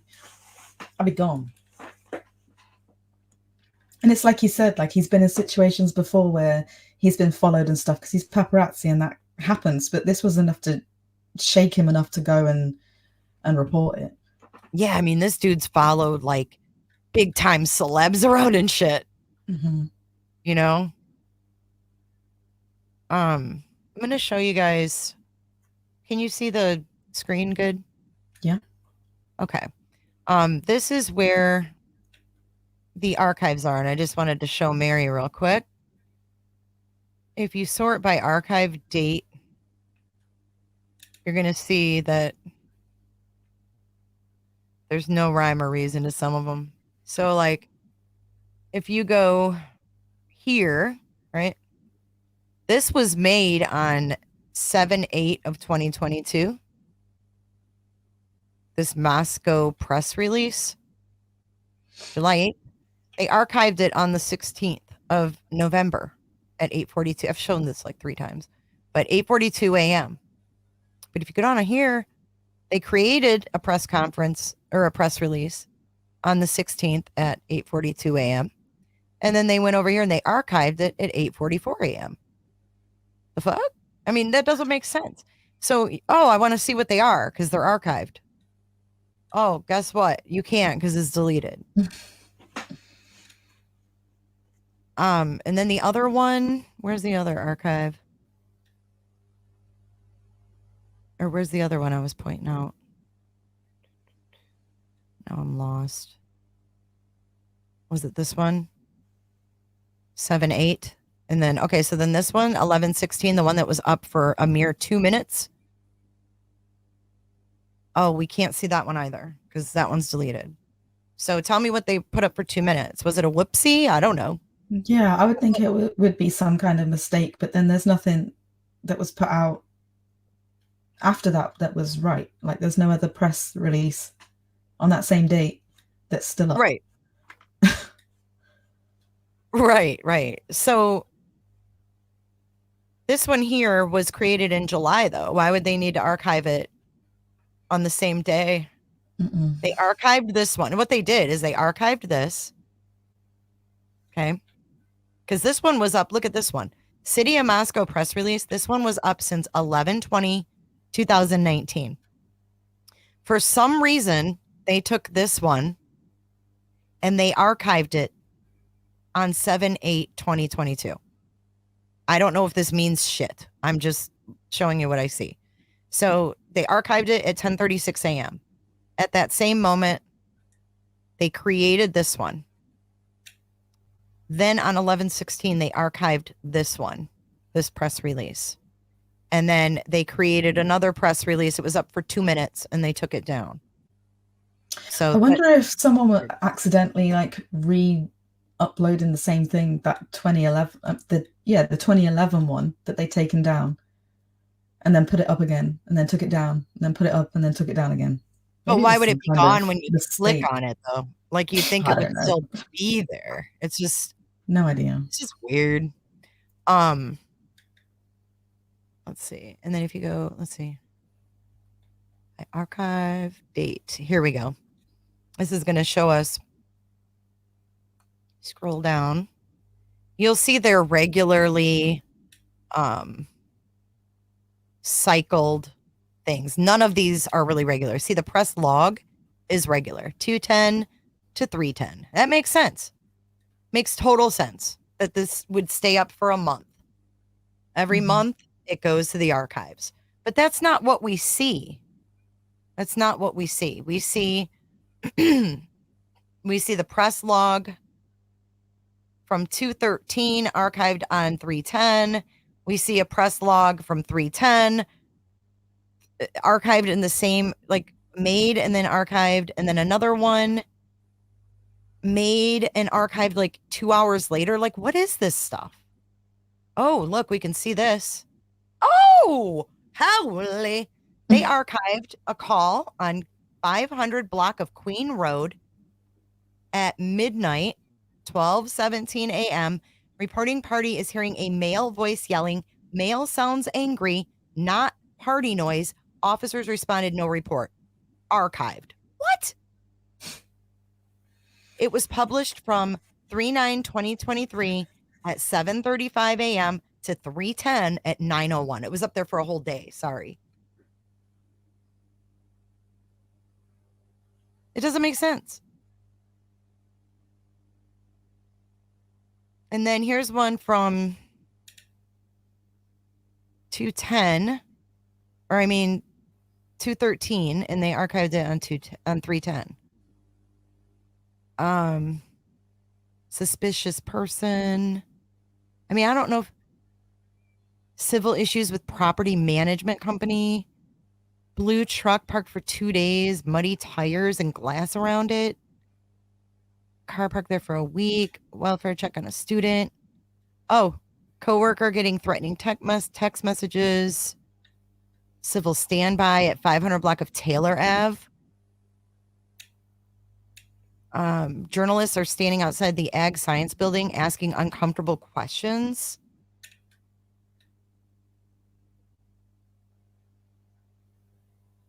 Sister is driving around high on meth. Reporting party, he's getting blackmailed by a person he met on Snapchat. Oven inspection, barking dogs. 1-year-old left in a vehicle. Marijuana. Sister's suicidal. She's being harassed by her child's bio father and unoccupied vehicle. So I don't know what their reasoning is for any of these, but I just thought I'd show you guys that Mary was asking. Like, here's one for what that was up for 1 day. Again.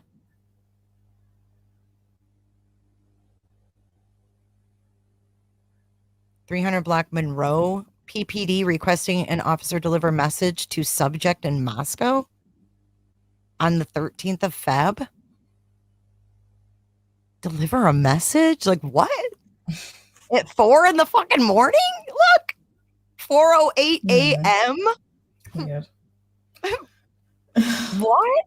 It wasn't a like early Valentine's or something? Like, were they taking lollipops to the people? I mean, what is that? Mm-mm. Is it just me or is this strange?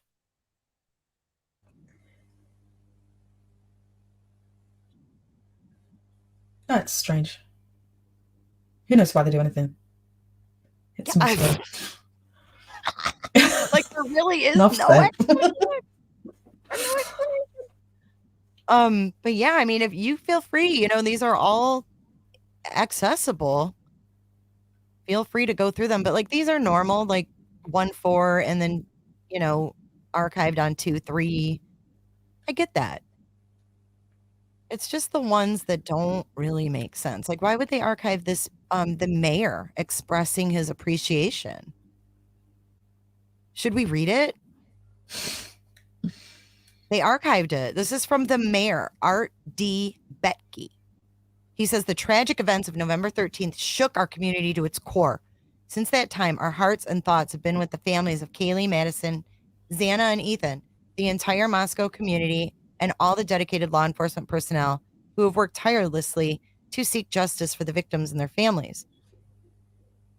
I hope today's arrest, this is on the arrest. I hope today's announcement of the arrest of a suspect in the case can begin to provide the answers that we all have sought in our attempts to understand this senseless act. I want to personally thank all of law enforcement personnel across the country who have worked so diligently to identify and bring the perpetrator to justice. Specifically, the members of the Moscow Police Department, Latah County Prosecuting Attorney's Office, Latah? Oh, never mind. Idaho State Police and the FBI, who conducted hundreds of interviews and analyzed thousands of pieces of evidence in this complex case. I also want to thank personally Governor Little and his staff across multiple state agencies for their continuous support and assistance during this difficult time. I understand that law enforcement's inability to share information during the course of the investigation has been frustrating, but their primary duty was to protect the integrity of the investigation and find a resolution to the case for the victims and their families. I hope this arrest and subsequent criminal justice system process will begin to provide comfort and closure to the victims' families, our community, and the nation. Art D. Bedke, Mayor. Why would they archive that, I wonder?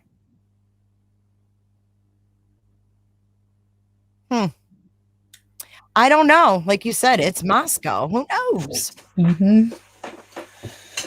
Why they do the things that they do. But it's kind of fun just to, sit here and kind of scroll through and see the madness there. Just straight madness. Got all those no reports. What's this mean? Taking MV without permission. What's that mean? Motor vehicle? Motor vehicles? Does that mean like a stolen vehicle? And they don't respond to that shit? Someone took a vehicle without permission and they respond and there's no report?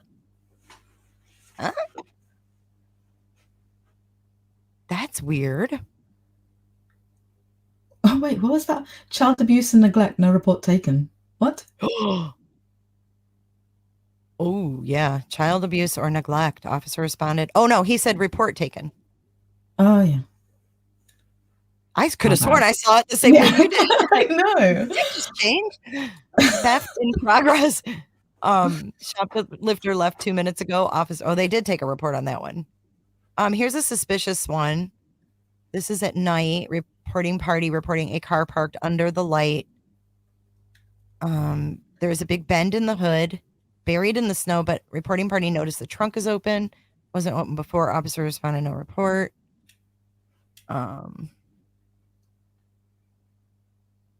Yeah, I don't know. That's weird. Child abuse. Like that would definitely require a report, I would think. You would hope. Right. Burglary, though, these are the ones that are boggling to the brain. This burglary alarm at 300 block of Victoria at 12:14 in the morning. They respond to an alarm, but there's no report. Even if it was like, you know, they talk to the owner, don't you think they should document that? Mm-hmm. I mean, if this owner comes back and says, hey, like, I've got a piece of expensive equipment missing. Oh, well, our officer didn't take a report, so we don't know who did that. Like, doesn't make sense. Let's see. On the 20th, we should look at the ones that are archived around the time when that guy got those emails. 1100 block Joseph Street. Problem with the landlord. Landlord is yelling and threatening. Are these people all unhinged? Look at it. Here's another burglary alarm at the city hall, and there's no report. Why? The city hall. Yeah, no big deal. Look at this. Harassment. Reporting party's information has been posted online in reference to the homicides case because reporting party used to live there. Officer contacted, no report. Why would they even call if they, I mean, wouldn't you want to report if you're bothering to call? Yes. 1100 block King Road, male harassing security and the media. The male is blocking the roadway. They made no report on this dude. Like what?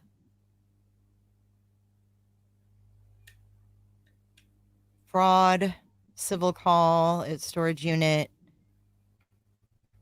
I want to know what it means. If Mike Sanner is still here, what does it mean when they ask for a VIN check? They have a ton of VIN checks. Here's another burglary alarm. No report. At the Hamilton Rec and Aquatic Center. Businesses. You think these businesses would want to report? Wouldn't they do a VIN check if they found like an abandoned vehicle or something? I'm not sure.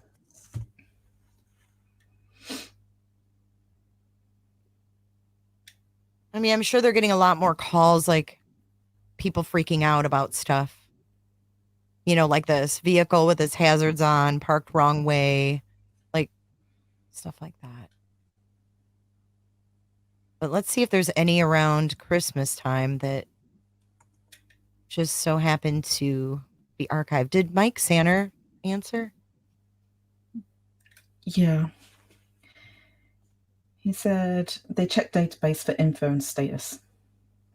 They get a lot of them. Is that normal? Okay, so here's an archive from 1226. Controlled substance problem. And this is an officer requested case. This is on Harold Avenue at the Latah County Fairgrounds at 12:44 a.m. And then, also on the day after Christmas, a male called 911 from the Super 8 and hung up.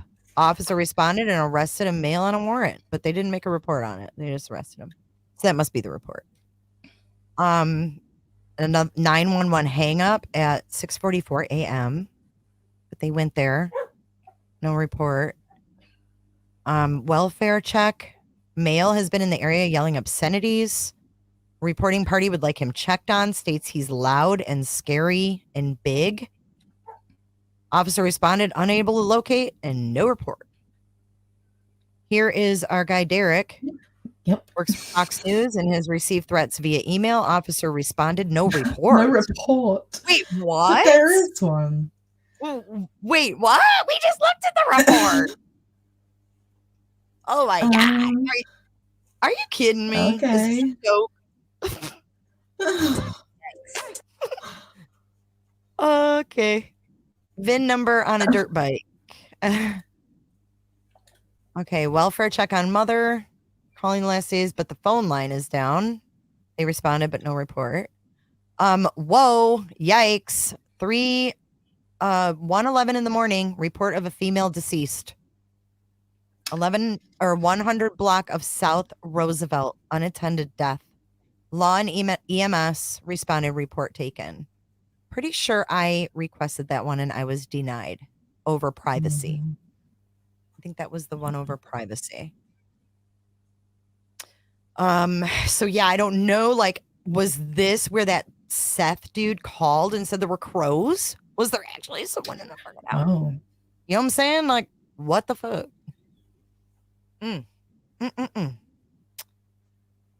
All right, this person has offensive flags on their car. Hit car, weapon offense. Oh, this is the one other one they wouldn't give me. This was under investigation. This happened in the afternoon at 14:57, which is what, 4:57? 2:57. Or 2:57. Complaint of a male shot approximately 3 shots at another vehicle. Officers responded, report taken.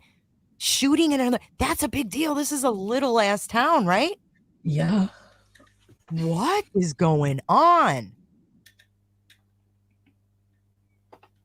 The day after Christmas.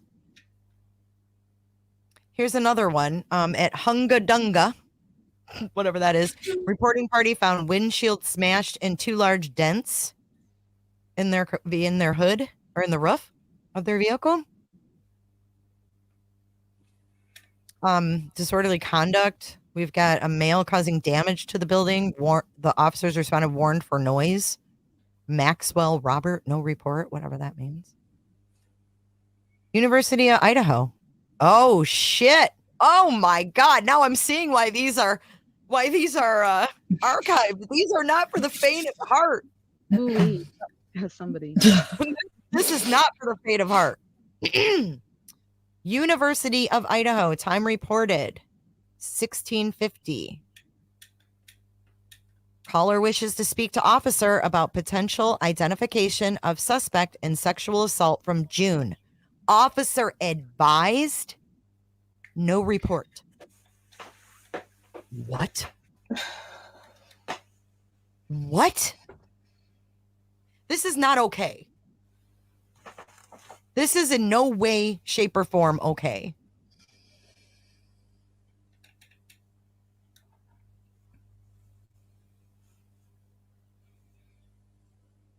I mean, what? I don't like that. Definitely be a report for something like that. If it was something from June, like how else do they link things up? Apparently they don't.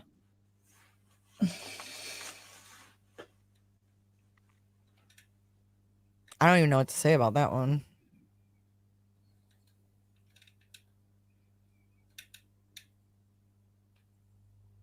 They got to hang up on a 911. No way to leave a message on callback. Officers responded, no report. Someone just threw something through the reporting party's second-story bedroom window. Officers responded and arrested the male on the 500 block of Indian Hills Drive. Reporting party, someone intentionally flooded the bathroom on his floor. He is, and then nothing. Officer advised no report. This is at almost midnight. And this dude's bathroom was flooded. There's weird shit going on there, man. And then you take this reporter and what was happening with him. Hell to the no, I don't feel safe. Yeah. What? Let's see what was going on the 23rd. I'm almost afraid. Missing person. Oh, they located her. That's good. Structure fire. Block N line, 200 block of N Line Street at 1:30 in the morning. No fire emergency. It says it's a structure fire. And then it says no fire emergency, no report. What? Strange.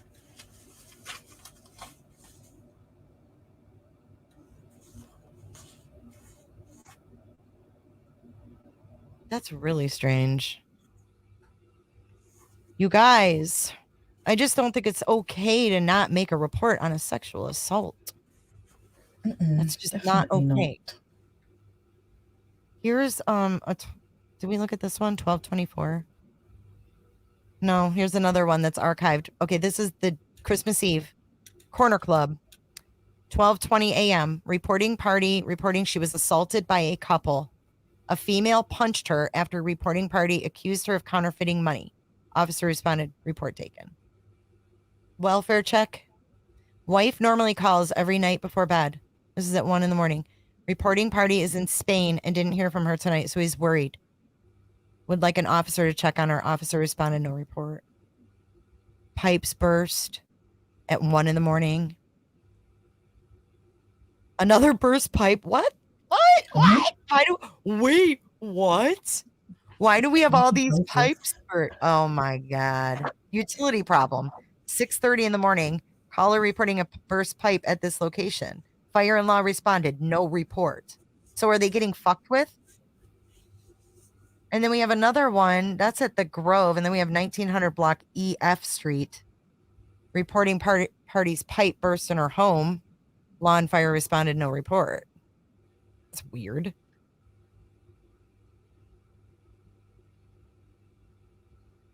Here's another one. A welfare check. 8 a.m. Front desk was notified from a guest that a male below them was threatening to kill himself. Officers responded. Subject not suicidal, no report. I feel like Brian was fucking with people. I mean, who was staying at the Monarch Motel? Was it a reporter? I mean, I don't know what the Monarch Motel is, if it's a dump, but was someone staying there that was doing something, with the investigation that he knew they were there or something? It's just odd. How would you know that the person below you is threatening to kill themselves? And then they get there and they're like, oh, they're not suicidal?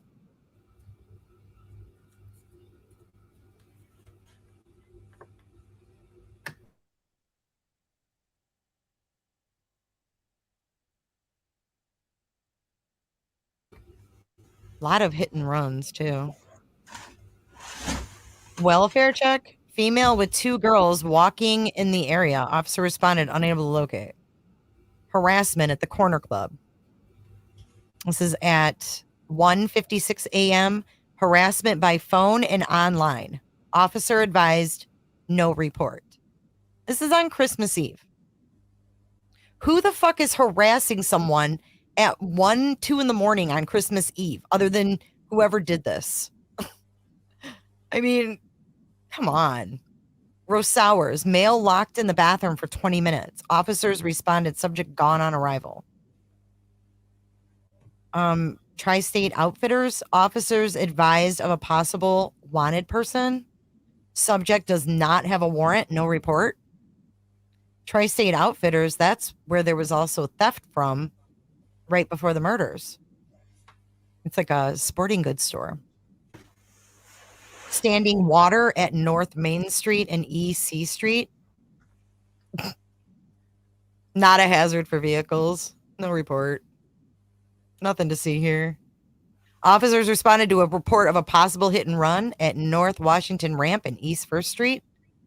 Unfounded. No report. Someone's calling in fake reports, it seems like. Here's King Road. Here we go. 1758. This is on Christmas Eve. Officer responded to a report of a suspicious incident and possible unsecured premise. No report. And no address. But get this. About an hour and a half later, at 700 block of Nez Pierce, which is where Ethan's frat house is, reporting party heard a thump and looked outside, and there are footprints. Officers responded. No report. Utility problem. Water flooding the area that is uninsulated and still under construction. Flooding the area currently. No report. Is this weird or what? Narcotics canine search at Nom Nom at almost midnight. And the officer requested the case, but there's no report. Shell said to read chat. I don't know what's been said, but... Read what? Chat.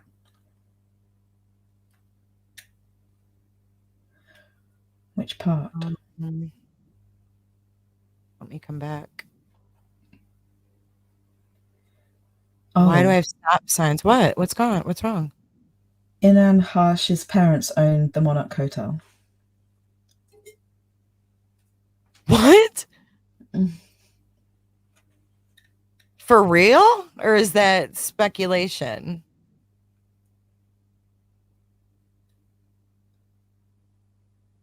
Because Joanne's the only one saying, oh, wait, Julie said it. Yeah, frozen pipes can burst. You're right.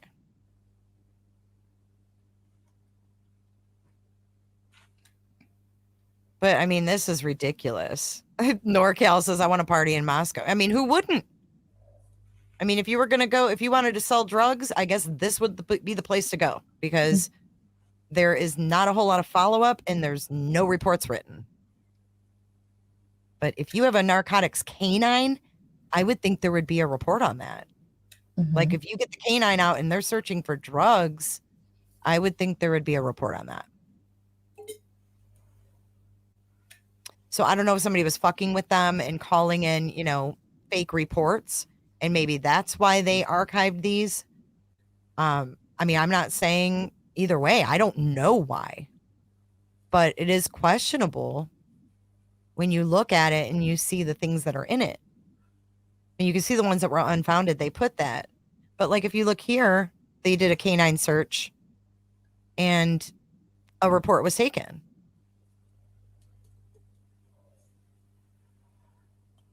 2300 block of White Ave. Male pounding on door, yelling through door, believes a female is inside. Officers responded, no report.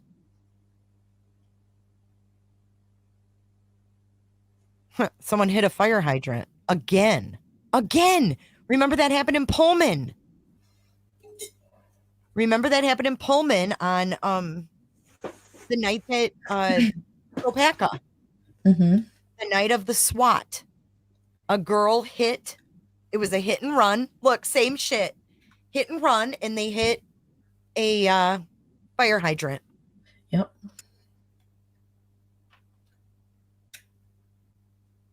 Weird. And then right here, requesting Latah County Sheriff's Office to respond for an accident where their patrol car was hit. Latah County responded and investigated. No report. I hope they don't have to get that patrol car fixed. A woman going door to door asking neighbors questions. Weird. Suicidal subject. Officer advised no report. Officer contacted no report. Really? Harassment, no report. I mean, you have someone who's freaking, I don't know. I just don't understand this. They don't like to do paperwork, I guess. No. But I did notice in one of their annual reports back, like, I don't know, 5 or 6 years ago that Chief Fry, one of his main things was improving report taking. But I don't seem to have done that. And I don't think it was successful. So I need to maybe go back to that next year and see,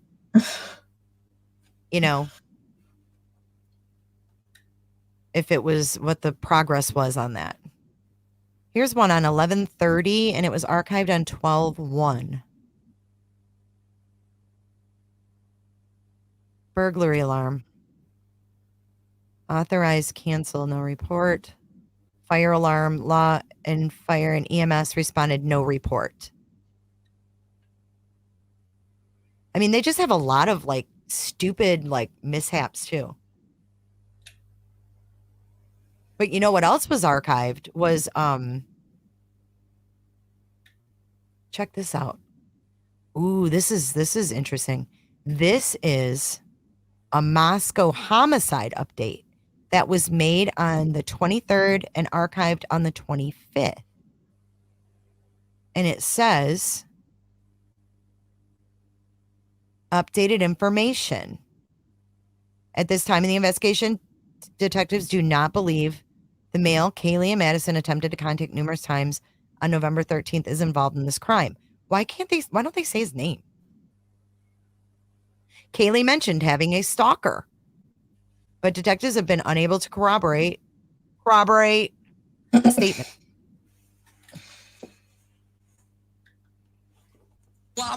But Investigators are requesting anyone with information about a potential stalker or unusual instances to contact the tip line. They archived this. This wasn't up long. Throughout the investigation, investigators have collected 103 pieces of evidence. This is on when? The 23rd? Didn't the mayor say thousands of pieces of evidence? Mm-hmm. They had 103 on the 23rd of November. Taken approximately 4,000 photographs. Maybe that's what he's talking about. Made multiple three-dimensional scans of the residence and hundreds of hours by ISP forensic science technicians and investigators. Tips. Detectives are looking for context to the events and people involved in these murders. Anyone who observed notable behavior, has video surveillance, or can provide relevant information is asked to call the tip line. Here's the email of the tip line, which they didn't give me the other day when I called there. And then the digital media FBI thing is now down.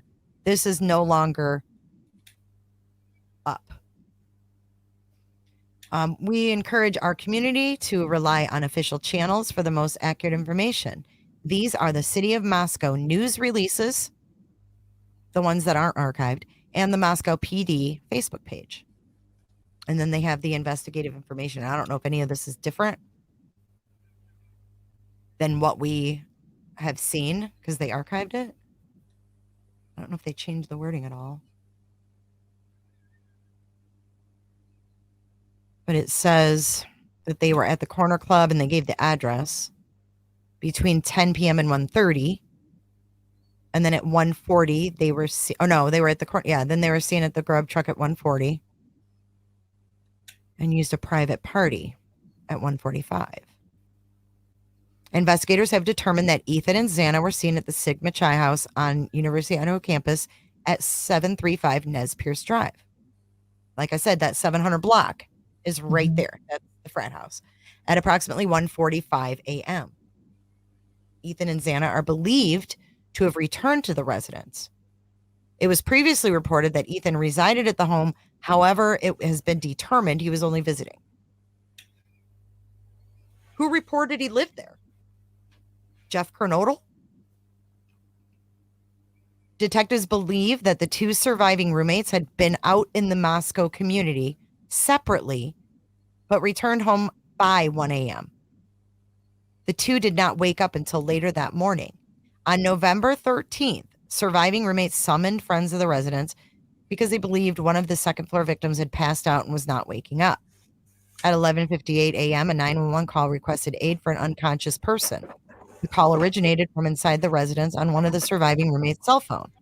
Multiple people talked with the 911 dispatcher before a Moscow police officer arrived at the location. A Moscow police officer. One.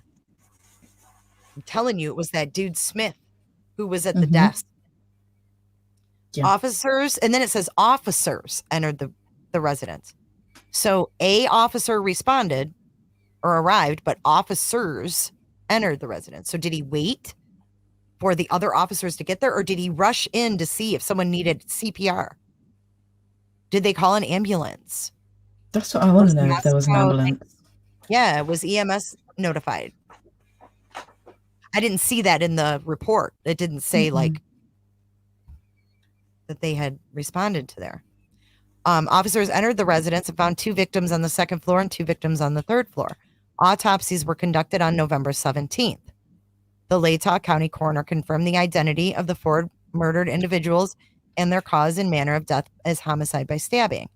The coroner stated the 4 victims were likely asleep. Some had defensive wounds, and each was stabbed multiple times. That doesn't even make sense. How could they be likely asleep but have defensive wounds? Yeah, exactly.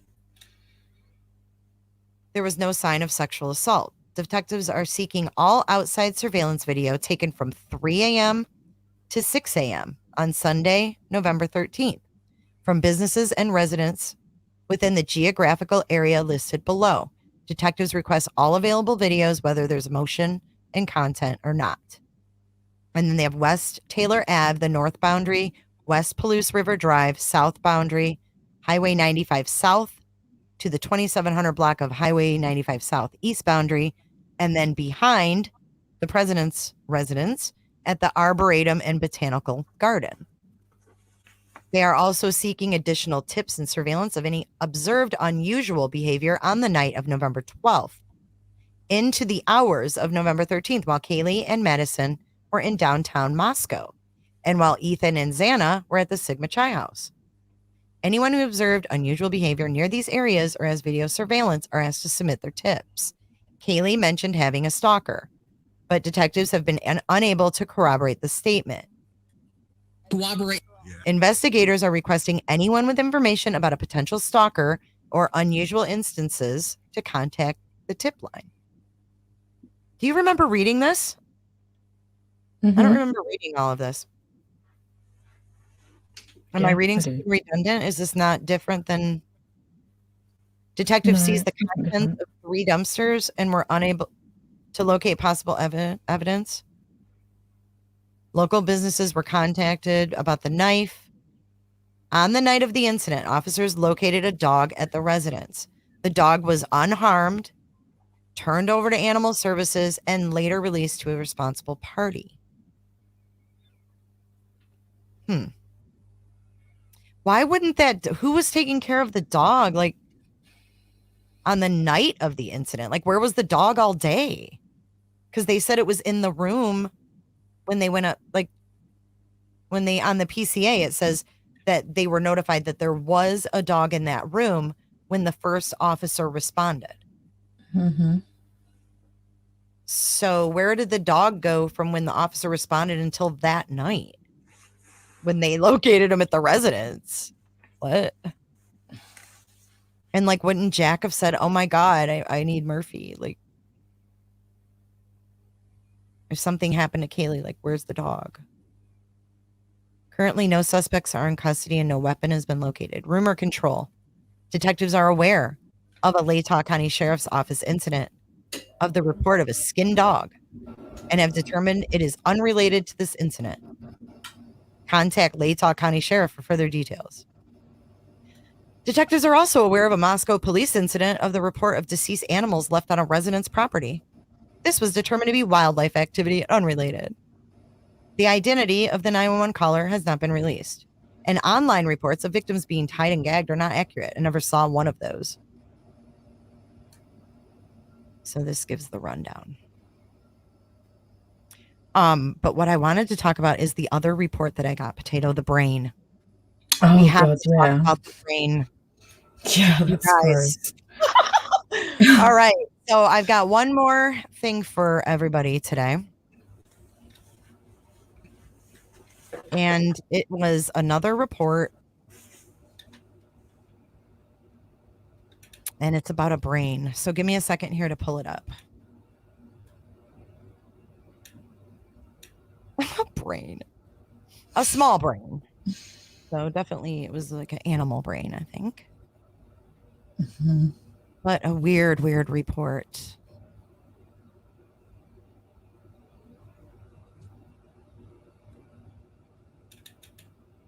Let's see. What is this one? 1935 White Avenue. Suspicious. Is this it? Oh, no. This is the Ziply. Remember when I read that one report where the lady called and she was like, someone came to my door and said they were the cable company. Yeah. Mm-hmm. They went out there. I got the report for that. And they went out there and looked for the guy, but they were unable to locate him. But they said it appeared to be work on the internet lines, and there was a Ziply Fiber business card on another apartment door. The man was likely a Ziply Fiber employee, no report. That was Corporal Payne that did that report. And that was on July 21st, 2022. That was the same day that Brian got pulled over. That was why I was looking at that date.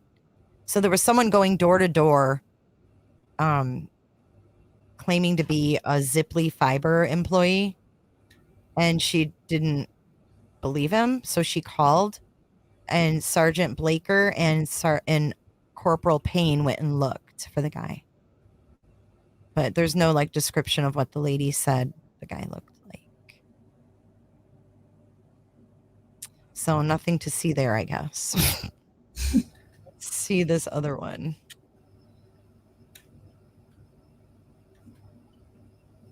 This is it. 735 Nez Pierce Drive. This is at the fraternity. And the date of this report, hang on, let me share it.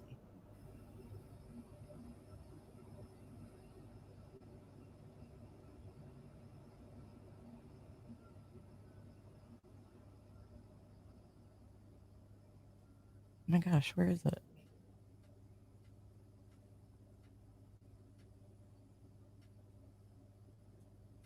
Oh, it's not that one. What am I doing? Hold on, guys. I've lost my windows.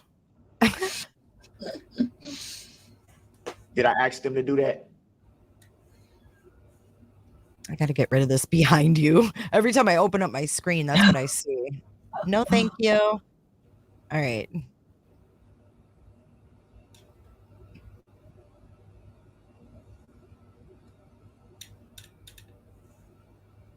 me blow it up.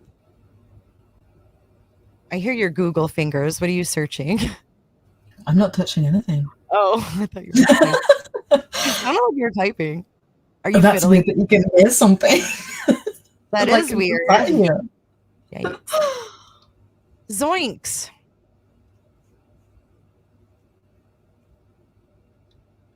All right. So this is going to be from 735 Nez Pierce. The call came in on 11:15. So this is 2 days after the murders. 2 days after the murders. And this is at, like I said, the Sigma Chai House. The person that called it in is Stephen Michael Fry, not to be confused with Chief. It's F-R-E-I, not F-R-Y. And it says suspicious. So the responding officer was John Rosinski. And this is at 11:21 in the morning. And what happened here?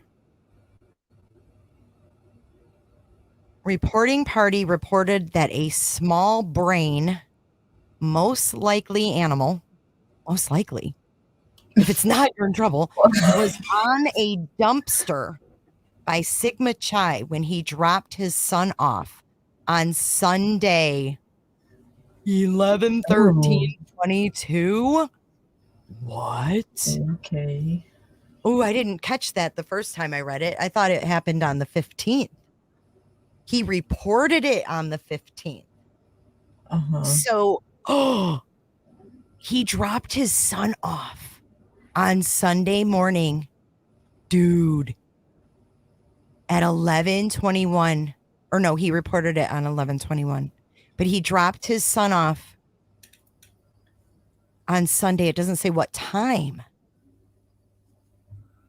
But he dropped his son off on Sunday, 11:13, and there was a freaking small brain on a dumpster by Sigma Chi or Kai or whatever you say that. Reporting party thought it was odd and wanted it reported. What the hell?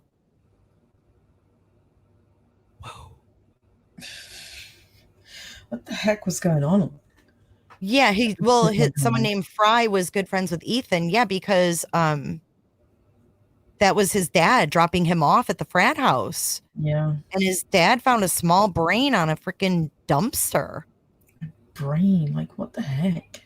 And then they put most likely animal. Like, what else would it be if it's not animal or human? Ugh. Like, what the fuck is this? And everybody's like, what the fuck is this? I mean, whatever. And on the same day as the murders. So who put a freaking brain on the dumpster after the murders? That's so weird. Yeah, it's creepy. It's really creepy. Whew. So that kid was getting dropped off. That's really crazy, creepy too. If you think about it. That kid was being dropped off at the frat house by his father. And then like, who knows what time? Was it before the, Before murders they were knew what reported? happened. Yeah. I feel like it would have had to been because I don't think you would have brought your kid back there. If Yeah, not, no. you know what I mean? Especially if you know that that's happened and then you see a brain. I would not be leaving my kid. But he waited 2 days to report it. So maybe it was before the murders. And then the shock of it all, like a day went by, like they absorbed what fucking happened. And then he was like, oh my God, there was a fucking brain on that. You know what I mean? Like maybe it. Yeah. Yeah. And then reported it in case it had something to do with whatever happened. And it doesn't say like where the brain is now. Like it was on top of on a dumpster. And he thought it was odd. But like, I don't know. Weird. Who knows? I mean, if this was part of the investigation, they wouldn't have given it to me. They would have said it's part of the investigation. Yeah. But this was also archived as well. So this is the report number M09969. So I mean, it could have there been you like an animal attack or whatever. It's just weird that it was on top of a dumpster. Like well, and he makes it sound like it was just a brain, though. He didn't say like a carcass. Yeah. He didn't say like, a skull with like a brain in it. It was just a brain. Most likely animal. Yeah, it's Did weird. they collect it? Yeah, Did right. What did they do afterwards? Did they go back and look? Oh, God. Bo Johnson said in 2018 to 2020, there was a serial cat killer in Spokane, Washington. Good Lord. No, not exactly. I plead the fifth. None of that is normal. None of what we just read is normal. It's like we're in the Twilight Zone. Jeez, oh, Pete's. I think you've got a Ouija board down your pants. You're going to pull that out. Nancy.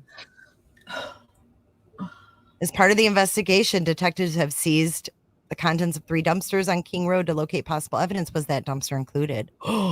Maybe they have the freaking brain. Oh, shit. That might have been why they put that out, to let the killer know that they found that brain. You never know what's gonna hook together when this all comes to, No. to trial. Mm-mm. Woo! It's gonna be interesting. Dude, Washington's crazy. We got to talk about this podcast story, this podcaster. Oh my God, yeah. Before we go. And then, oh my God, it's 8:30. Oh, we didn't start till 6. I'm like, whoa, I'm not usually live at this time. That's Washington State. Let's take a look. This is sneaky. So I guess she was like a techie podcaster.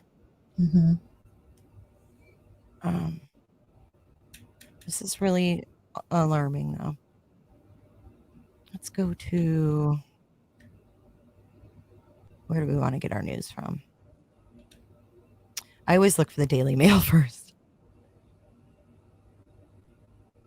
Let's go to the New York Times. Okay, so the police in Redmond, Washington said the gunman had been stalking the woman who appeared on an audio stream on the social media app Clubhouse. Okay, so they finally did come out with what her podcast were. Because I was like, they never talked about where she did her podcast, what it was. An audio streamer and her husband were fatally shot in Redmond, Washington, early Friday morning by a fan who had been stalking the woman. The audio streamer, Zora, and I'm probably going to hack her name, and I'm not trying to, Sadeghi, 33, and her husband, Malad Naziri, 35, were pronounced dead in a home in Redmond, about 15 miles east of Seattle, around 1:45 a.m. on Friday. Ms. Sadeghi's mother was also in the home, and she escaped and called police from a neighbor's house. The gunman is Raman Kadakaram. I can't even say that. Raman K, a 38-year-old long-haul trucker from Texas, had broken in the home through a bedroom window. Mr. K, who had been stalking Miss Sadeghi, fatally shot himself after shooting the couple. Mr. K first discovered Miss S after listening to a Farsi audio stream about gaining employment in the tech industry. The stream was hosted on Clubhouse, the social media app described in a blog post by Hootsuite as, quote, a cross between podcasts and a conference call. So it's kind of like a Twitter Spaces. It allows users to talk and listen in chat rooms. It is believed that Mr. K was a listener to the audio stream featuring Miss S and later began communicating with her.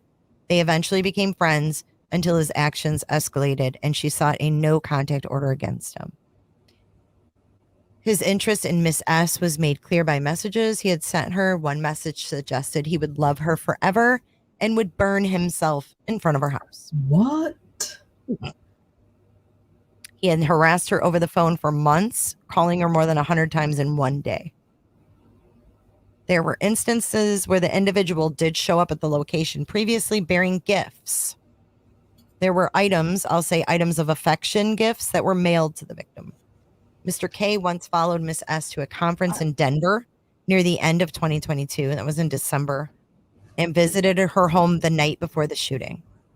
Ms. S contacted the police in January, and the department assigned the case to an investigator, but the police could not easily locate him because he was a truck driver. And it wasn't until March that a judge issued a temporary protection order forbidding Mr. K from contacting Ms. S. The order, however, had not been served when they were killed. They were trying to find him. This is every detective's and every police chief's worst nightmare, he said. The chief said. The police were not aware of Mr. K having any criminal history beyond minor traffic violations. That's so scary. They also could not confirm whether he had obtained his weapon legally. Investigators said he rented a vehicle, but it was not immediately clear how he traveled home.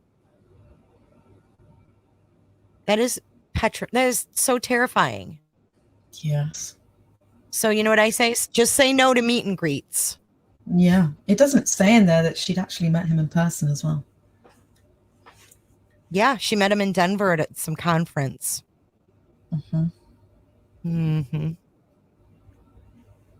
It's really scary.